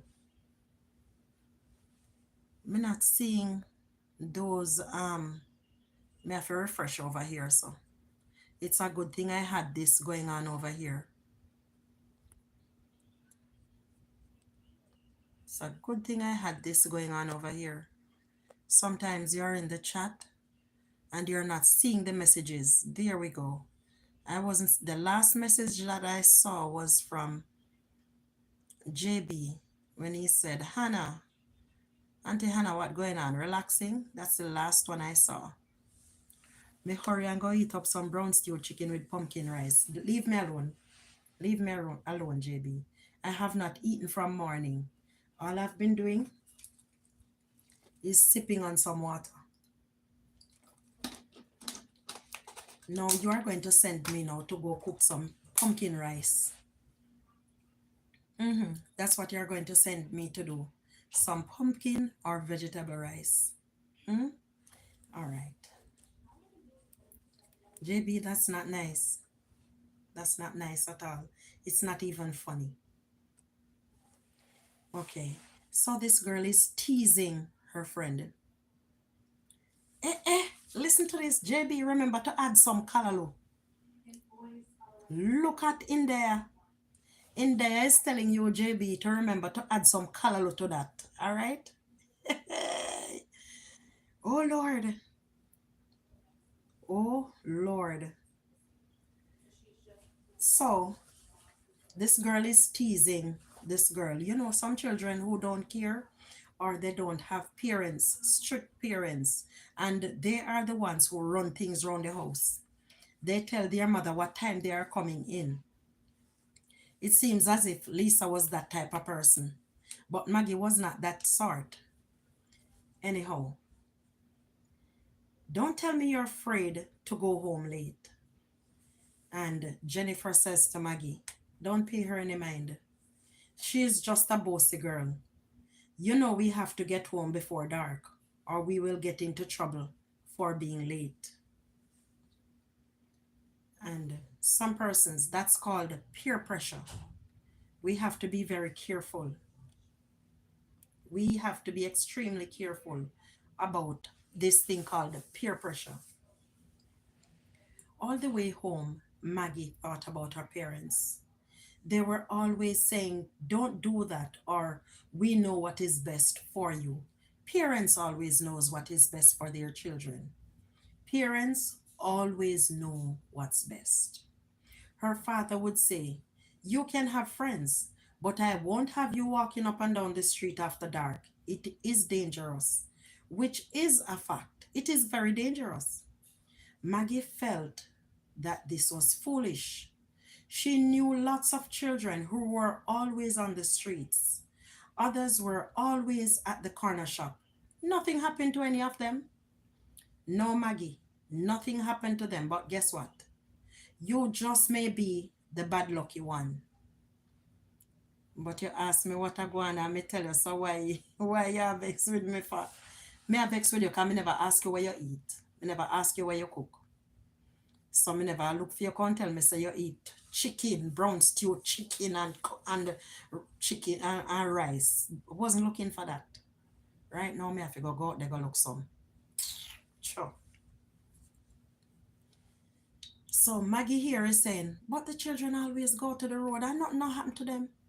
So she is thinking that her parents are talking nonsense. Her mother now would say, Maggie, you have to help me keep the house clean. You must see that your uniform is ready for school. Now, this is just a way of getting your children, when they are younger, you get them to help to do stuff around the house. Sometimes it's not that you need the help, but it's to help them in preparing for adulthood. It's helping them to learn to wash, to learn to iron, and stuff like that. It's helping them to prepare themselves. Tidying up the place, tidy up after yourself. What if mommy should get sick one day? You know exactly what to do. And learn to cook. Mommy can get sick one day and you have to help yourself. So mommy wasn't telling her anything bad. But anyhow, her parents always said that she had to do her homework before she went out to play or started to read comics. Who remember comic? Archie and Reggie and all of these guys. Who remember them? I remember them very well. Batman and all of these cartoon characters. Maggie felt that she could not do anything that she wanted to do. By the time Maggie got home, she was so vexed that she could not even tell Jennifer a proper goodbye. Maggie's mother had made a lovely dinner of chicken and rice. Listen to this again, chicken and rice. I think everybody all over the world, if they have not eaten anything else, they have ate chicken and rice. And she had also made cornmeal pudding and cherry juice. But Maggie did not care. She just looked vexed. What is wrong, Maggie? Asked her mother. Nothing, she replied in a sharp voice. Yeah, mom, we can go tomorrow. Yeah, we can go tomorrow.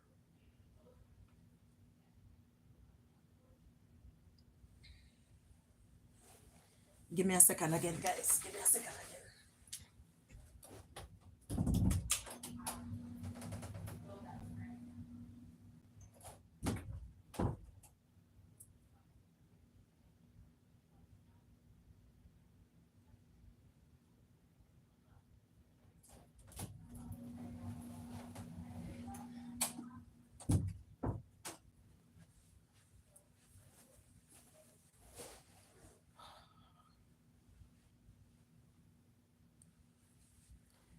All right.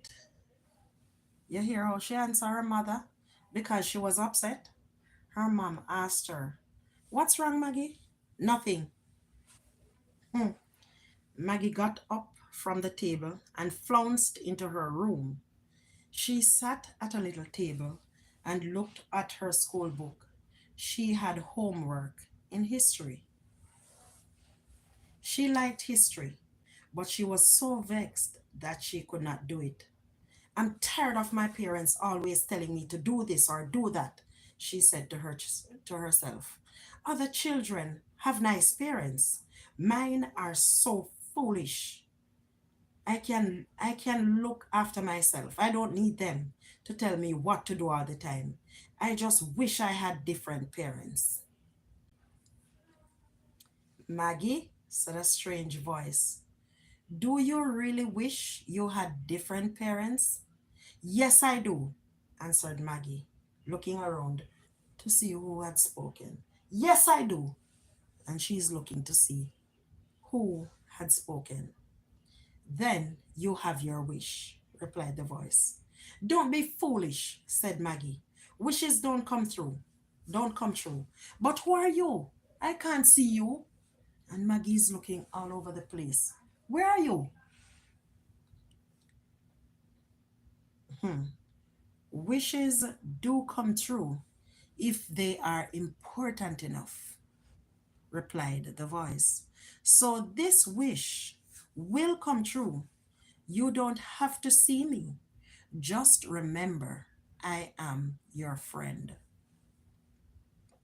Suddenly, everything seemed different to Maggie. She looked around her room.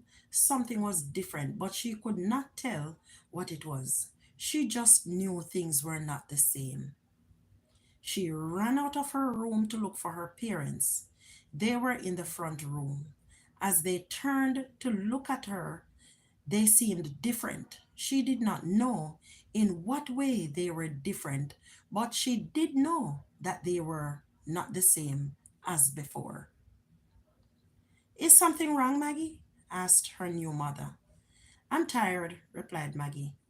I don't want to finish my homework. All right, said her mother, to Maggie's surprise. Well, can I stay up late and read a comic instead? Asked Maggie. You can if you want to, replied her new father. Hmm, these are really different parents, she said to herself as she rushed back to her room. Maggie read comics late into the night. Nobody told her to turn off the light or go to bed. Maggie felt that it was going to be fun living with these new parents. When Maggie got up the next morning, it seemed late and she felt very tired. She wondered why. Then she remembered she had stayed up late. She also remembered that she had new parents, so she ran out of the room to see if she really had new parents after all. She could find nobody in the house. It seemed as if her new parents had gone to work already. As she stood wondering what to do, she saw some money and a piece of paper on the table. The paper was a note from her parents. It said, You were asleep, so we didn't call you as we knew you must be tired. We have to go to work, but we have left your lunch money on the table. This is going to be so much fun. This is going to be so much fun, I guess, for Maggie. You can make your own breakfast. We didn't have time to do it. Huh. Hajways, how are you doing? You're still here. Thought you had left. Thank you for still being here, Hajways. Thank you for coming on the redirect. What strange parents, Maggie said to herself. She felt excited about being left on her own, but Maggie soon found out that making breakfast could take a little time. So she only had a chance to drink some cocoa and ate bread. She had loved porridge. Did I go down on this device? Let me know if you're still hearing me over here. JB, are you still here? Are you hearing me? Let me check. Okay, thank you for coming back, Hadriz. Appreciate you coming back. India said to tell you hi, Hadriz.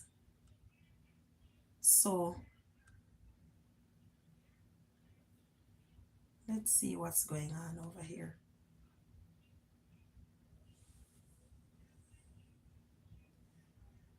I think you guys are still hearing me. Yeah. Hadriz, hi from India. India miwelembe. India miwelembe. Yes. Okay. I am streaming from two different devices. All right. So I just wanted to hear if others were hearing me over on this side. And all right. And he returned your greeting in there. Hadjways said hi. No, she really loved porridge, but she didn't get any porridge that morning. I'll have to hurry to catch the bus. Maggie missed the bus and was late for school. To make it worse, she had not finished her history assignment and she had to stay after school. She wondered what her new parents would say when she got home late.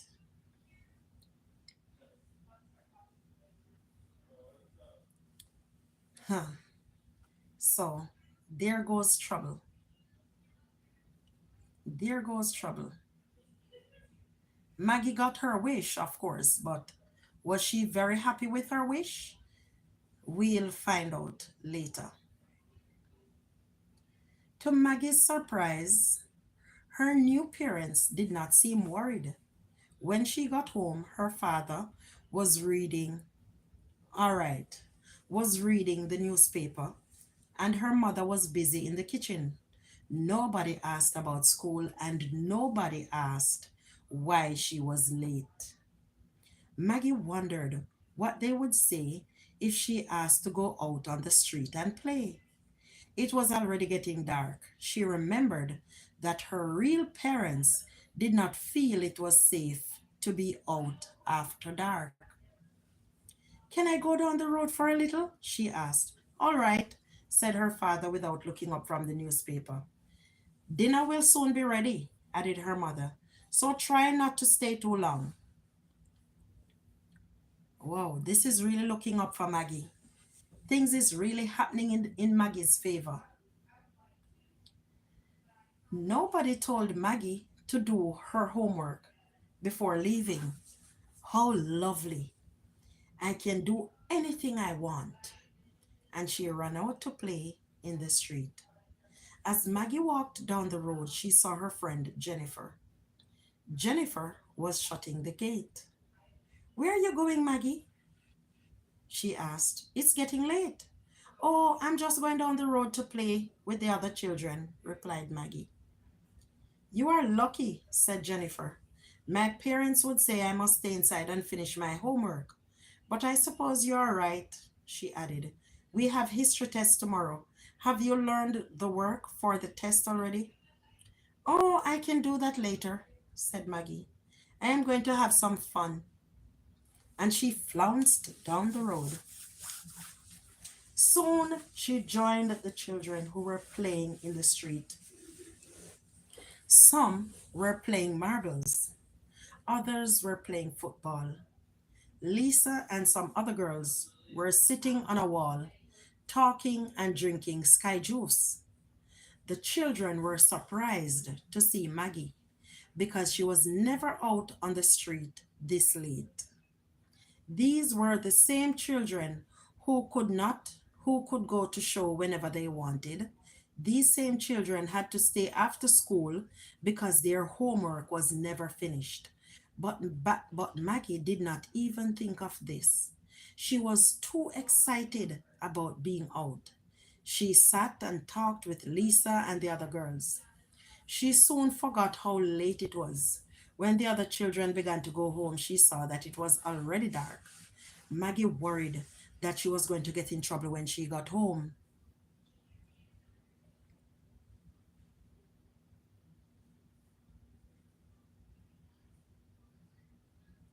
Maggie went quickly into the house. There was nobody in the kitchen, there was nothing on the table. Maybe I'm in time for dinner, after all, she thought. Her new mother and father were sitting in the front room. Her father was drinking ginger beer, and her mother was fixing a dress. I'm sorry I'm late, says Maggie. What is for dinner? What is for dinner? We had chicken and rice, replied her mother. But as we didn't see you, we thought you were eating at a friend's house. Why don't you have some cocoa and bun? Hmm. Oh Lord, dinner done. She not get no dinner. At another time, Maggie would have loved cocoa and bun, but she was hungry and she loved chicken. It could not be true that her new parents had eaten all the dinner without leaving some. She thought they must be teasing her. Isn't there even a little dinner left? Asked Maggie in a weak voice. No, replied her mother, there wasn't much. And it was so good that we finished it. But there is a lot of bun there. You can have as much as you like. Nice. Maggie could not believe it. She still felt hungry after eating the bun. She really needed some cooked food instead of something sweet.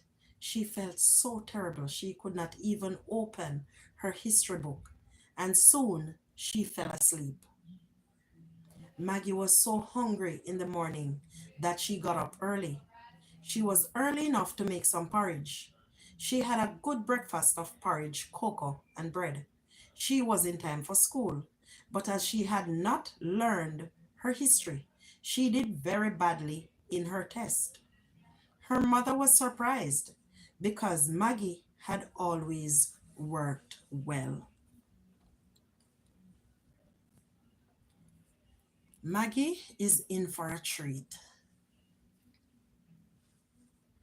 Day after day, Maggie's work got worse and worse. Her teacher could not understand it. So one day she spoke quietly to Maggie. What has happened to you, Maggie? She asked. Your homework is never finished, and you're not paying attention in school. A lot of times you seem to be asleep. I don't like to say it, she added. You used to look smart in your uniform, but today your shoes need cleaning. Is anything wrong at home? No, miss. No, miss, replied Maggie in a sharp voice. She was vexed that the teacher had spoken to her.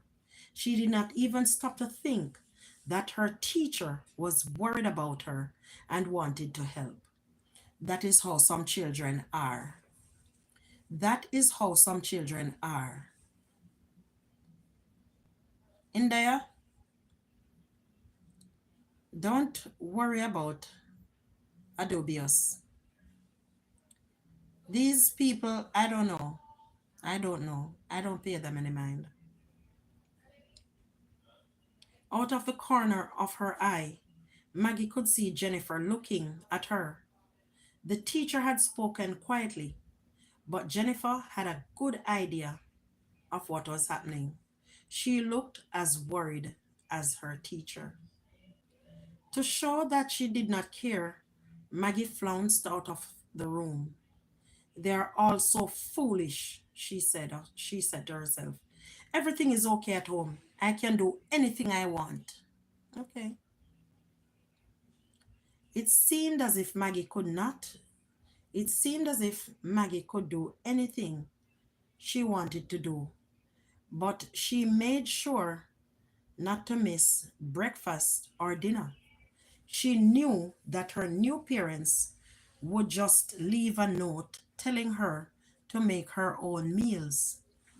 Worst of all, there might be no food left for her. As long as she got her food, Maggie felt that everything was all right. Instead of doing her homework, she was often on the street playing. She had no time to help at home or look at her uniform. She often went bed very late and she often was asleep in class. But Maggie thought that she had a great life. The next Friday, as she and Jennifer were going home, they saw Lisa and the others going into the Carib Theater. I feel like going too, said Maggie. Your parents won't like it, said Jennifer. They won't mind, replied Maggie. Thank you for still being here, Hadgeways. My parents won't mind, replied Maggie. I can do anything I want. And off she ran, leaving Jennifer to go home alone. Maggie joined the other children who were going to buy tickets for the show. She did not have any money, but Lisa, who always seemed to have a lot, gave her some money.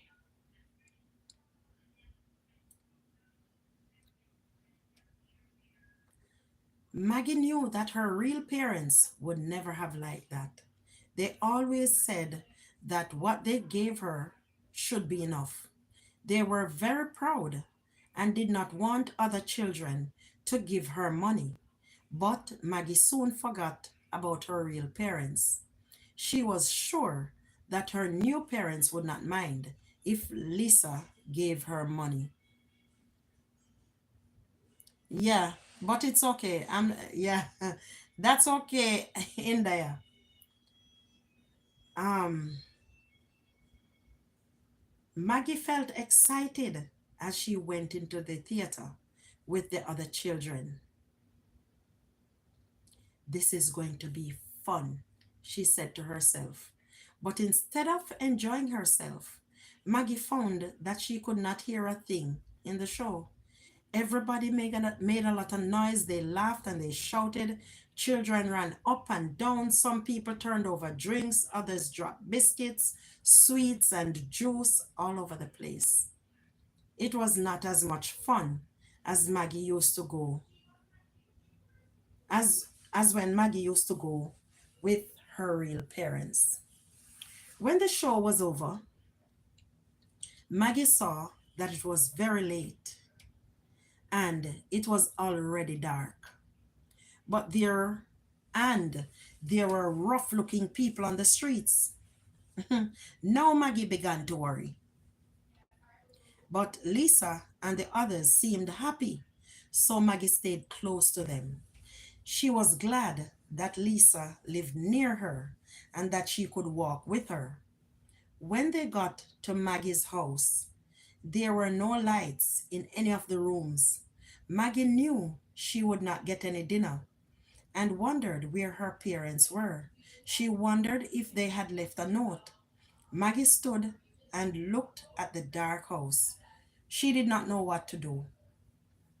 When children are disobedient, these are some of the stuff that happens to them. Don't worry, said Lisa.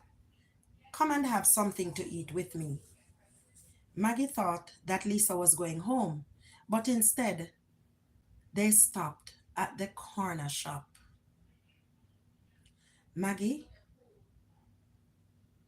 aren't you going home? Asked Maggie. No, replied Lisa, laughing. My parents are never home. I have money to buy some food at the shop. Then the two girls went into the shop. Maggie often went to this shop in the daytime to go buy things for her real parents. But the shop looked very different at night. There were a lot of rough-looking men standing around and drinking. Everyone seemed to be shouting at the same time. Lisa did not seem to mind. She just pushed her way through and soon came back to Maggie with some fish in a box and a ginger beer. Then Lisa found a place for them to stand outside and eat. Lisa was she was not Maggie was not accustomed to this kind of lifestyle, but Lisa didn't mind. Maggie knew her real parents would never believe it if they could see her. She knew that she should not be standing outside the shop late at night. She wanted to go home. She felt so terrible that she could not even start to eat. Suddenly there was a noise inside the shop. People started to rush outside. Two men were fighting. One man had a knife. People were shouting and bawling. Then they heard the police car coming. Somebody had called the police. Run, said Lisa. Why? Asked Maggie. We didn't do anything wrong. Yes, we did, replied Lisa. I took up that man's money. That's how I got the money to buy the fish and the ginger beer. He thinks the other man did it, and that's why they are fighting. My goodness. You see the company? That's the company that she has now started to keep. The men are fighting because this girl stole their money. Maggie could not believe it. Let me go back over here. But maybe somebody somebody saw me and they will tell the police. Maggie could not believe it. How could Lisa do something like that? She said to her. What a good thing I didn't eat the fish. Run, said Lisa again, and she rushed up the road and was gone. Maggie did not even know where she had turned. Maggie started to run. She felt that somebody was running behind her. She knew that she and Lisa would get into a lot of trouble. She would have to find her parents, and they would tell her what to do. When she got to the house, it was still dark. Mommy! Daddy! She called as she knocked loudly on the door. Your new parents are not here, said a voice, but I can help you. Who is that? She asked as she looked around. She could not see anybody in the dark. I spoke to you before, said the voice. Remember, I'm your friend, and I made your wish come true. How could you be my friend? Replied Maggie. Look at all the trouble I am in because of the wish. It was your wish, replied the voice. I am your friend because you learned something very important, didn't you? I suppose so, said Maggie. I miss my real parents. I understand now that they were only trying to look after me. Oh, how I wish I could see them again. You can, replied the voice. Just knock on the door. Your real parents are waiting for you. Maggie knocked on the door again. It opened. Mommy! Daddy! Cried Maggie. What are you doing here? I was so frightened. Never mind, Maggie, said her mother. You fell asleep over your homework. You must have been having a bad dream. Maggie looked around and found that she was sitting at the little table in her room. She was so glad to see her real parents again. She was so glad that it was only a dream. Maggie was very different after that. She did not mind doing her homework every evening. She helped her mother in the house and made sure that her uniform was ready for school. What do you think about this story? What lessons do you think you would have learned from this lesson? One Friday, as Jennifer and Maggie were going home, they saw Lisa going into the Carib Theater. Why don't you come with us, Maggie? Lisa called out. No, I have to go home, answered Maggie as she and Jennifer walked quickly to catch the bus. I'm glad you're not going with them this time, said Jennifer. I'm glad your schoolwork is good again. I was worried about you. Maggie looked at Jennifer in surprise. She did not know what to say. How did Jennifer know about all of that? Wondered Maggie. She had been sure it was all a dream.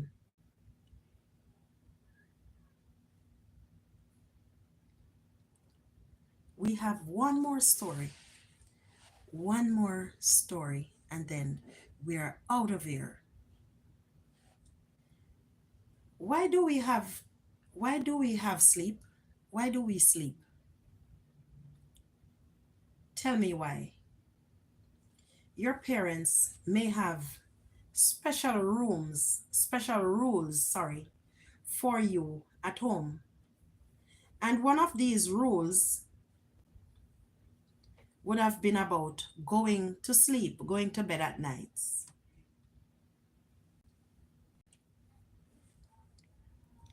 Thank you for still being here, guys. Thank you for still being here. Come, John and Joan, they may say. It's time to go to bed. You have to get up early for school tomorrow. I guess this is an old saying or an old phrase from our parents. They are always encouraging us as children. Come, it's time to go to bed. Turn the TV off. Probably back then, it wasn't the TV. I don't know if you know, in Jamaica, there was a cutoff time for TV. TV had to be turned off at not turn off, but um, TV signed off. TV signed off, and there were some lines that would go up on the TV, and the national anthem in Jamaica would play. But and even then, you had to go to your bed early because you had school. So probably after news, and I think news was at 7 o'clock. After news, you had to go to bed. So they will say to you, it's time for bed. You have to get up for school tomorrow. But even if your parents did not tell you to go to bed, you would fall asleep after a while. You get tired because your body and mind have been working all day and they need rest. Beautiful, JB. Beautiful. Keep creating. These are people who have stayed awake for long hours, but after going for a day or two without sleep, their minds stop working well and their bodies become weak. This is because sleeping, like eating, is a part of life, and our bodies need it in order for it to keep going. Now, the older you are, the less you may feel like sleeping.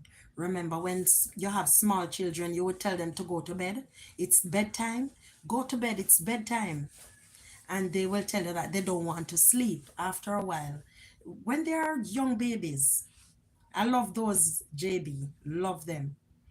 When you have small children, a month, 2 month old, they sleep all day. 3 months old, they sleep all day. 4 months, the sleeping, I believe the sleeping gets less. 4, 5, 6 months old, the sleeping gets less. And as they grow up, the sleeping indeed do get less.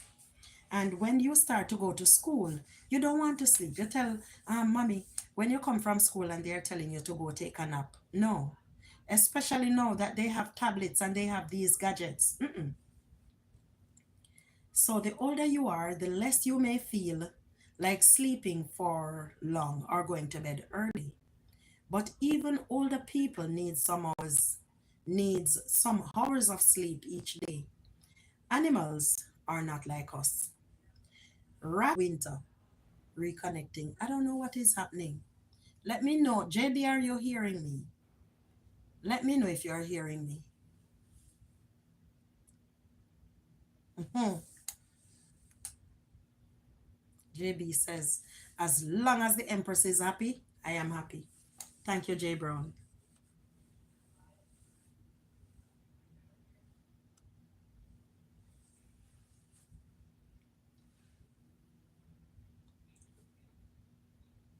Let me know if you're hearing me.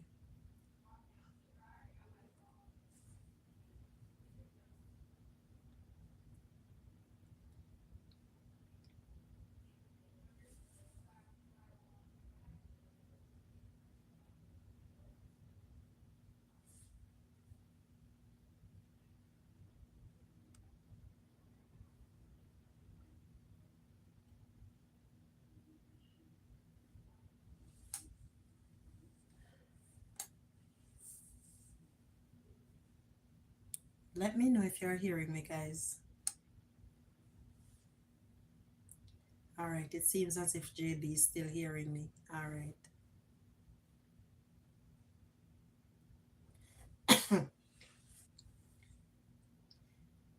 So bears sleep all winter. An elephant sleeps for 2 or 3 hours each day. Horses can sleep while they are standing, and some fishes hardly seem to sleep at all. They only keep still for a short while. Why does the bee buzz? Let's find out why does the bee buzz.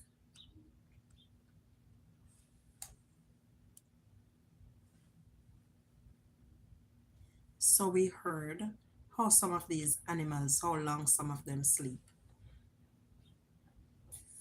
All right, when we hear the buzzing of a bee, excuse me, we know that it is near, and, and try not to get bitten by it. The buzzing we hear is the sound of its wings moving when it's flying. But sometimes we hear this buzzing when the bees are not flying, but are working in their hive. Thank you so much, India. Some stay on the right side of the hive and some on the left. They all fan the air with their wings.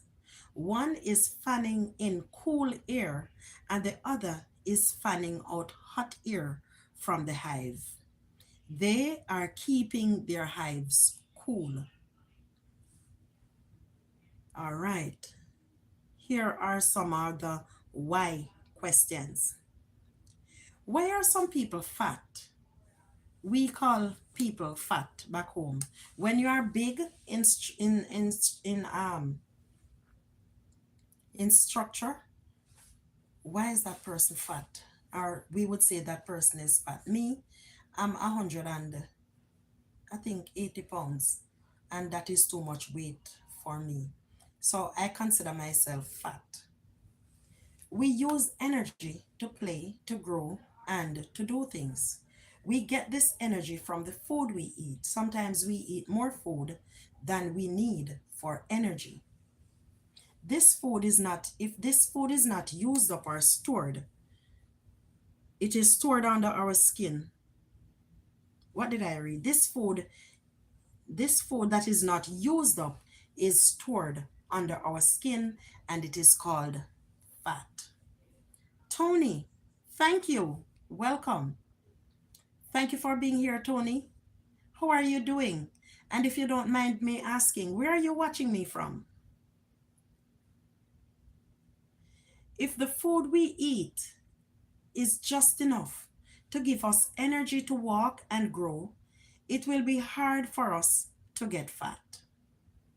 There will be little food to be stored as fat, and we will not put on much weight.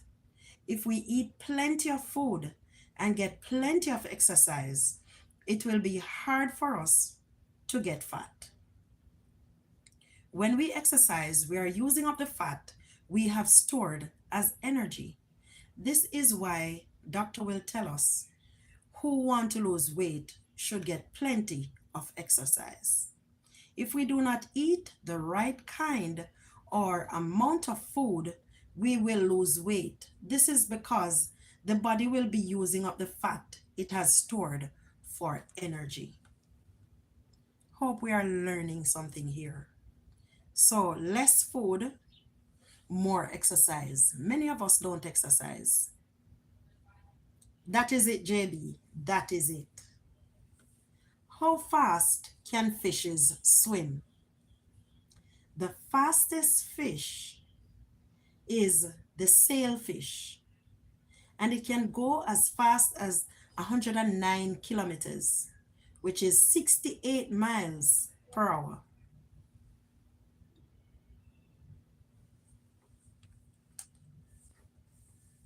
This swordfish can also swim very quickly.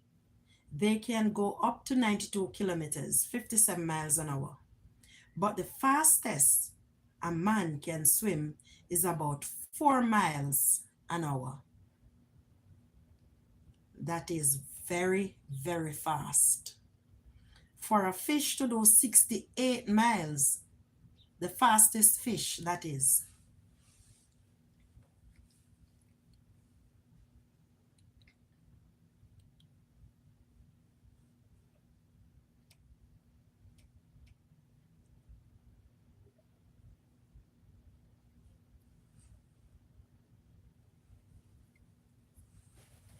A very long time ago, there were soldiers called knights. I love these, JB.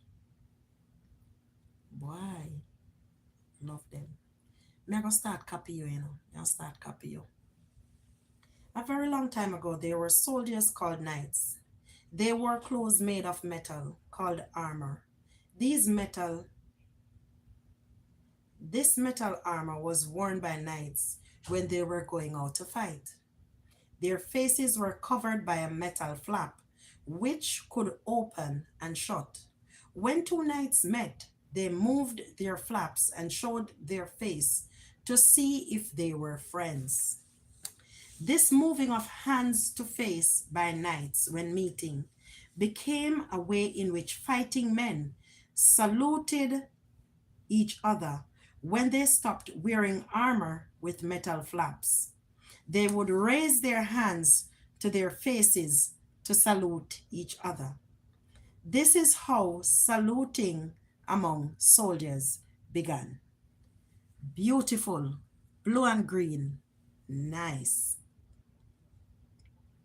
So there's a picture here over on this side showing how those men would lift their armor, and that is how they came.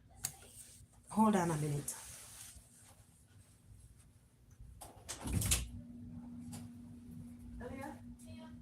Allow me to finish up. I'll be right there.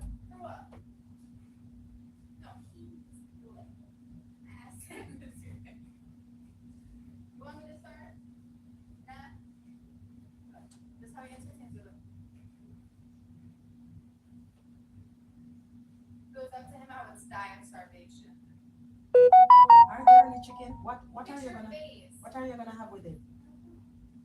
What is there? I'll look when I'm done.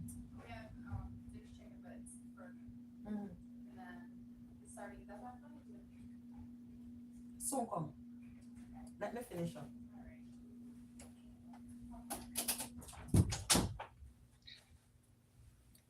You know, these last ones that you do, J Brown, they remind me of water. They remind me of water. Blue, pretty aquamarine.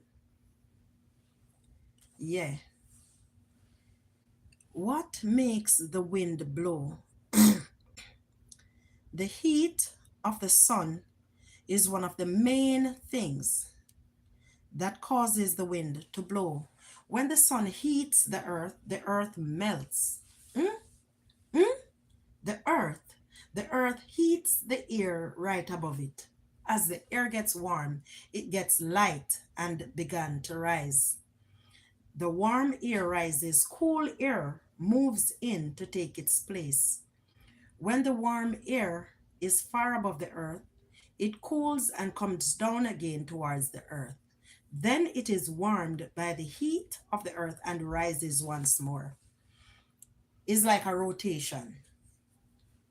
This works like a wheel going around and around. As one part goes up, the other part comes down. And the wind that we feel is the cooling air moving in to take the place of the warm air. Give me a second, guys.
Sorry about that.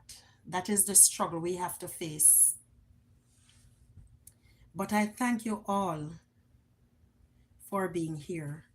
Saniki, I don't know if you were here listening long ago, but it's time to say goodbye. All right? I was called and I got to go. So I'm going to do something here and then I go. So it was lovely having you all with me. Hope to see you another time on these streets. If you have not yet given the stream a like, go ahead and give a like. I do appreciate it. YouTube loves it and I love it. All right? So until next time, see you all somewhere on the streets. Have a blessed evening. It's time to say goodbye one more time. See you on the streets somewhere. Be blessed and be a blessing. Walk good. Bye, India. Bye, JB. Have a good evening, guys. And whoever else is here, thank you for being on the replay. Thank you, each and every one. Bye bye. See you soon.